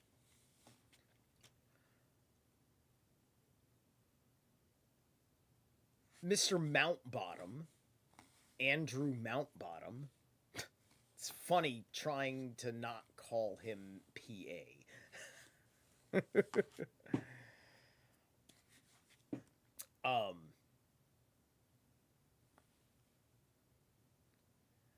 He was in very, very comfortable isolation before he was arrested, but he was isolated. He didn't want to be in that position. So he had everything taken away from him except for his absolute basic comforts. And then robbed him of his life on his 66th anniversary of his solar return. And he was apparently treated very well, but he didn't look like he was being treated very well. And so we are to believe one of two things. That either Andrew Windsor Mountbottom Windsor, whatever the fuck his name is,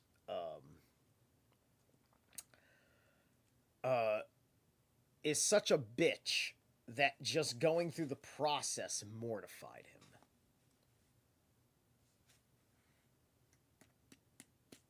Even though they treated him like a complete gentleman because he acted like a complete gentleman. And look, a well-behaved person's a well-behaved person, right? If he's not a prince at all, if he just carries himself with the dignity he was born with, even though he is an undignified monster, but if he knows how to fucking be courteous or whatever, like, fine. And that's for all of you exoteric people that don't know what horrifying thing may happen to him or has happened to him or is planned for him. I don't know. Listen, these people, they may all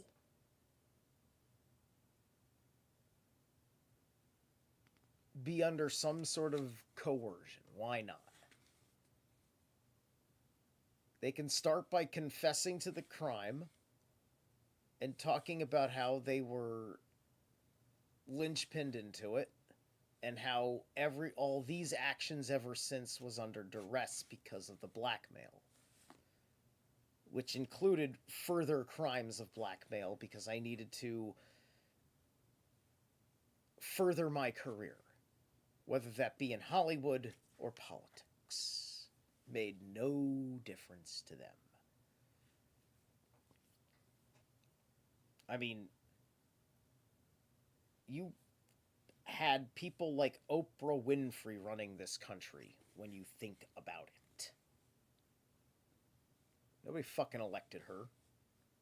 But she was a queen bee. That's all there is to it. And if you didn't like Oprah,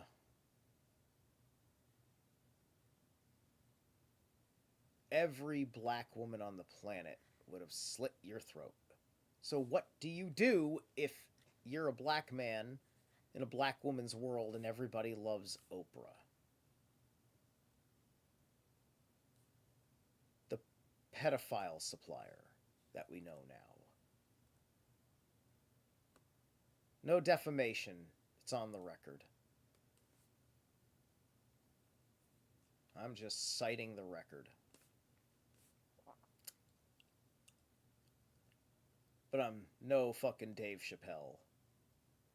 Shout out to Zaffy, the cinema vigilante. He is making some awesome decisions with his content on his channel. He needs a lot of support because he is under threat of demonetization because he is half going through the rabbit hole process, half being a cinema theory channel. And I know exactly what his head is going through, and that's why I like him. Whether he would be associated with me or not.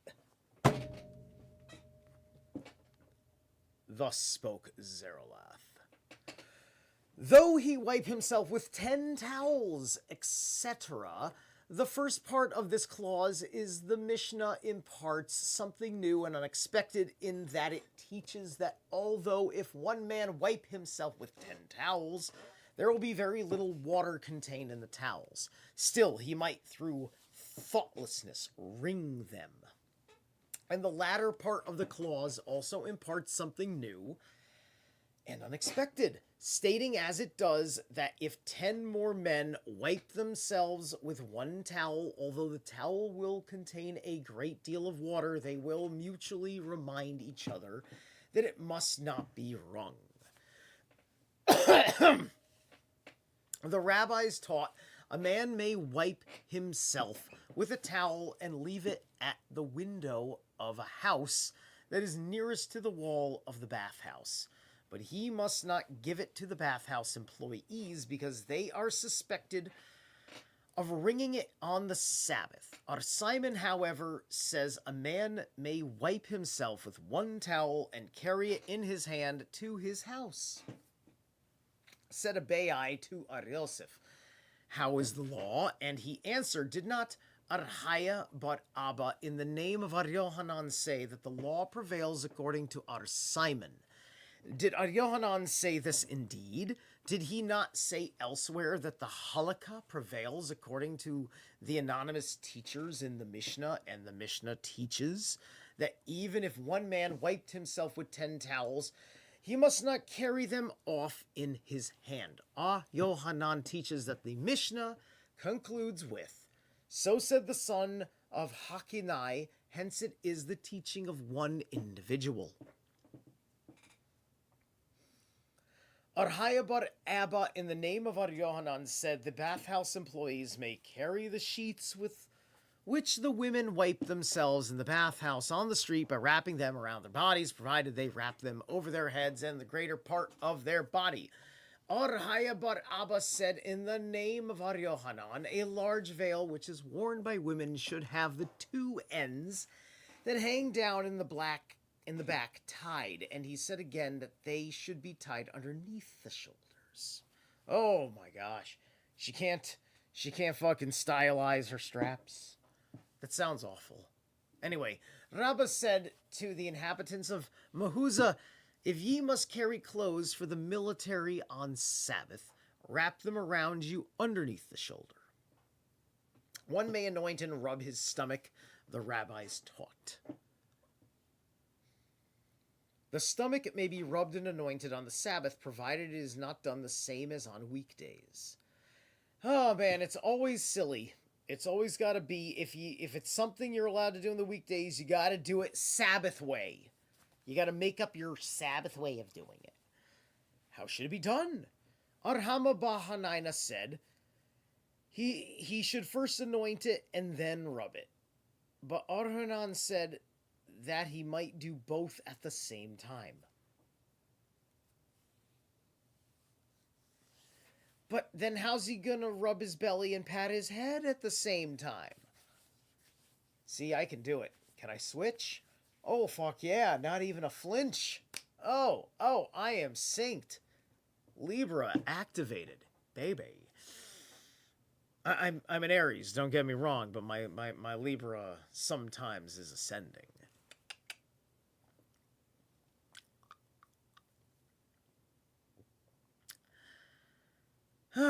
But so as not to cause fatigue, etc., said Arhaya bar Abba in the name of Ar Yohanan, it is not allowed to stand on the bed of Lake Deumseth, because the loam at the bottom is saline and immersion in the lake causes fatigue. Said Ar Yehuda, in the name of Rab, the day on which a cure in that lake for bodily ills may be effected are only 21, and Pentecost occurs during those 21 days.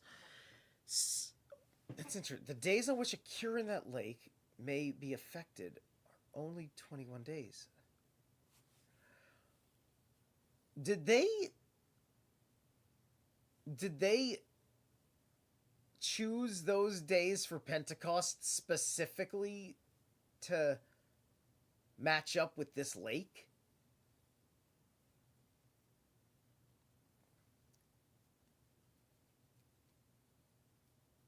Pentecost occurs during those. Is that implying that they can't use that lake on those days, which are the only days?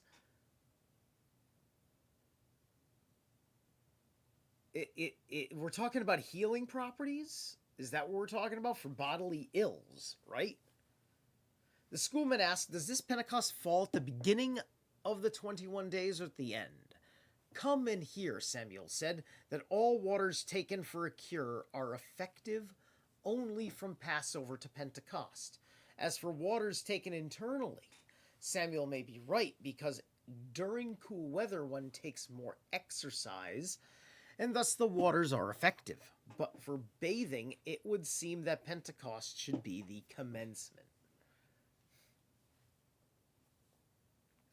Said Arhelbo, "The wine of the land of Pergetha and the waters of the lake Dumseth robbed Israel of 10 tribes, because indulgence in these pleasures are detrimental to spiritual warfare."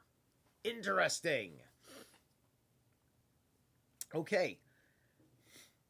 That is such an interesting statement that means it has significant geographical strategic interest. Seth Israel.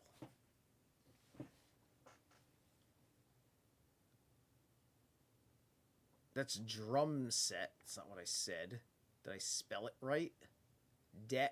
Seth. Seth. Okay. Lake Seth. Aha. Lake de Smet, is that the same thing? This might be the same lake. I might go with that. Let's see. No, this is in Utah or something? What the fuck?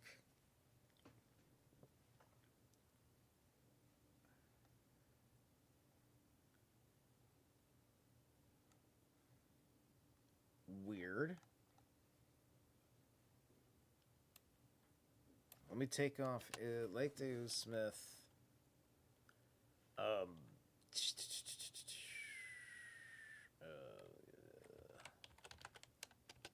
Whoops. Avant. Map. 17 sea map, locations and maps of the Atlantic Ocean.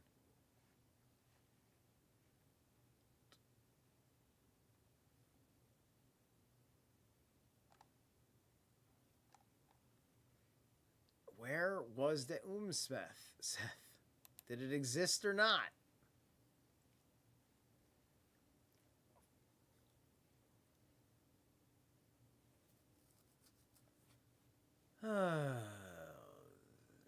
It's freaking stupid. Okay, whatever. Maybe it's a mythical lake. I mean, all right, first off, is it in the Bible?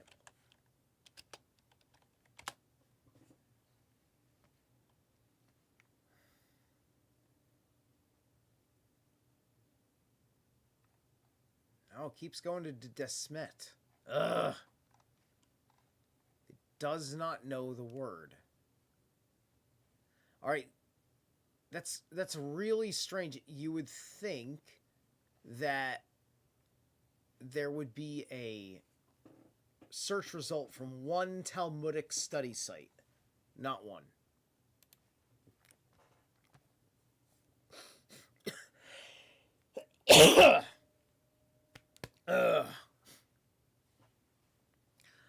So it robbed Israel of 10 tribes. That's out of 12 or 13 at the time. That's what I want to know.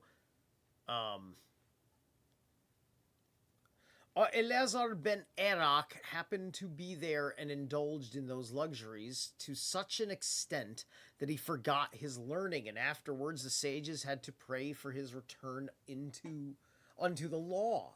This is as we have learned elsewhere. Eboth, or Nahurai, said, "Go into exile only in a place of learning, and think not that the law will follow thee, or that thy comrades will preserve it in thy hands, and do not depend upon thy acquired knowledge. This is our Nehurai, is according to some the same Elazar ben Erak, and he was called Nehurai because this signifies in Hebrew light of the eyes. For he enlightened the eyes of many scholars with his interpretations. Okay, so that's interesting. Nehurai is the eyes of enlightenment. I kind of like that. I wonder. I feel like that word's got connections to something positive. I don't know why. Maybe it could be. It depends. It's probably Egyptian. It's probably there's certain things in here that are actually from the Egypt. Like I'm sure Aboth, because Aboth doesn't sound very Hebrew to me.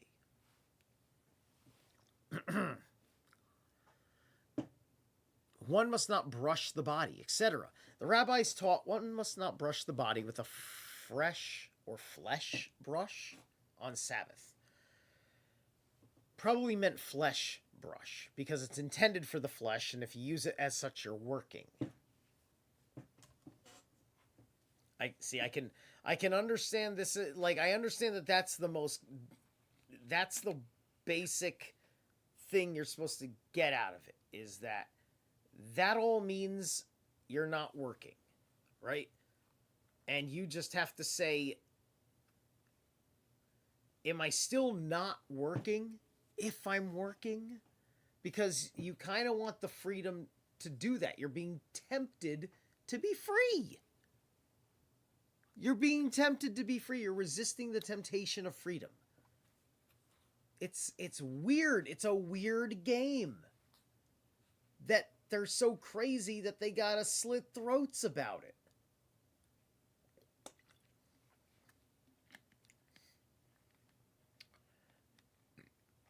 Okay. Our Simon ben Gamaliel said, if one's feet were soiled, he might brush them the same as on weekdays unhesitatingly. The mother of Samuel, the son of Yehuda, made her son a silver brush.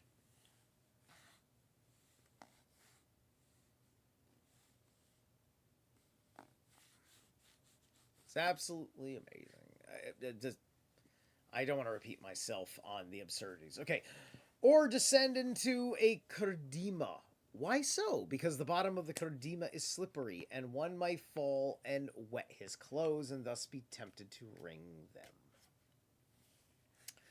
One must not take an emetic, said Rabba bar Barhana in the name of Ar Yohanan. One must not take a medicament as an emetic, but may thrust his finger down his throat and thus cause vomiting. Okay. Or stretch the limbs of an infant, said Rabbi bar Barhana in the name of Ar Yohanan, to swathe a child on Sabbath is allowed. Or put back a rupture, said Arhana of Baghdad in the name of Samuel. The halakha prevails that it may be done. You see, the Sunnis are Babylonians that like doing things the way the Jews do things, right?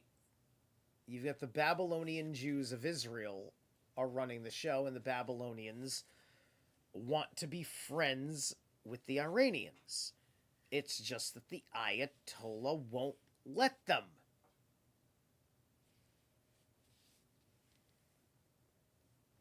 And are irrationally violent on Israel.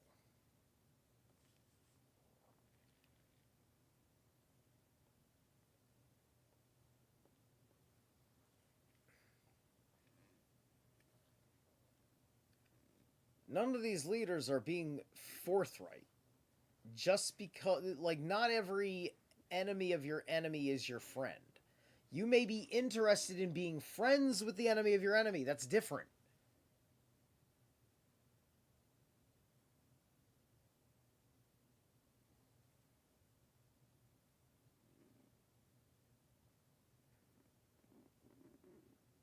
But don't sit there and believe that these two wolves voting over what's for dinner with you are not going to vote against you. They're taking care of their own interests, and you are wrapped up in the karma of the nation, which sits on the shoulders of the policy in real time as we are living it.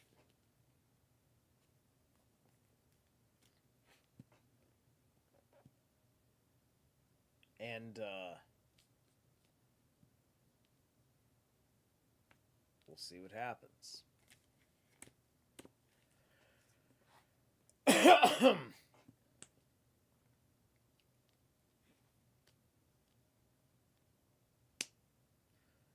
So, let's see.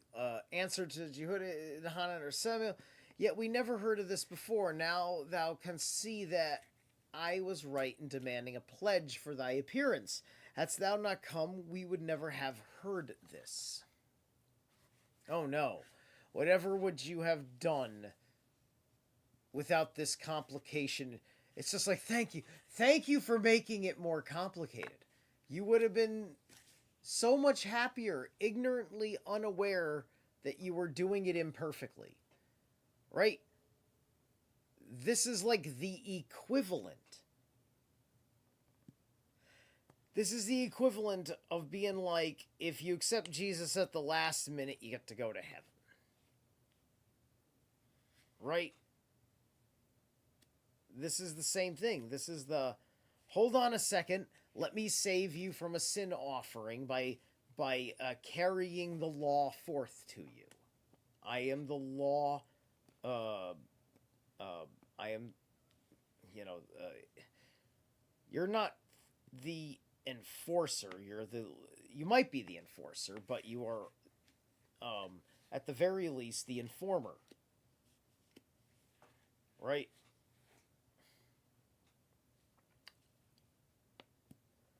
It just makes more sense to make these public postings, being like, okay, thou should not do this, and then cite where in the Talmud you can go and argue about it, but just like it is time for this, under Hillel school rules over here. We're doing the Hillel thing today. We voted for Hillel. Right? This is like a high school. This is like a high school, and there's two student bodies vying for the approval of the sages or something. Anyway. One who has strained his hand or foot, etc. Arivia sat in the presence of our Joseph, and he dislocated his hand. Said he to Arioseph, making a motion to replace it, may I replace it thus? Nay, said Arioseph, and thus may I, asked Arivia, make another motion. Nay, was the answer again. Thus questioning, he finally succeeded in replacing his hand, said Arioseph to him. What didst thou ask for me? It is expressly stated in our Mishnah that if one strained his hand or his foot, he must not pour cold water on it, but he may bathe it in the usual way. If he thereby becomes cured, it is well. Did we not learn in the same Mishnah that a rupture must not be put back, and still Samuel permitted it to be done? Asked Arivia. Answered Arioseph, canst thou weave everything into one garment? What we have learned, we may follow, but what we have not learned, we cannot. Alright, and then there's the footnotes. Woo! Is that my first yawn tonight? Did I make it the whole show without yawning? Chapter 23 will be next time, perhaps tomorrow. Regulations concerning borrowing, casting lots, waiting for the close of the Sabbath, and attending to a corpse. Interesting. Casting lots makes me immediately think of Perthro. Alrighty. Holy crap. I am done fucking talking. Nobody came on the show. Nobody came. Nobody loves me today. All right. Thank you guys so much. Last I checked, I was at 7-9. Let me see if I at least gained any subs. Did I gain any subs tonight? Let me know I got 1 sub. Let me see 1 sub. Nope, I didn't even get a sub tonight. Alright. Alright. Good night.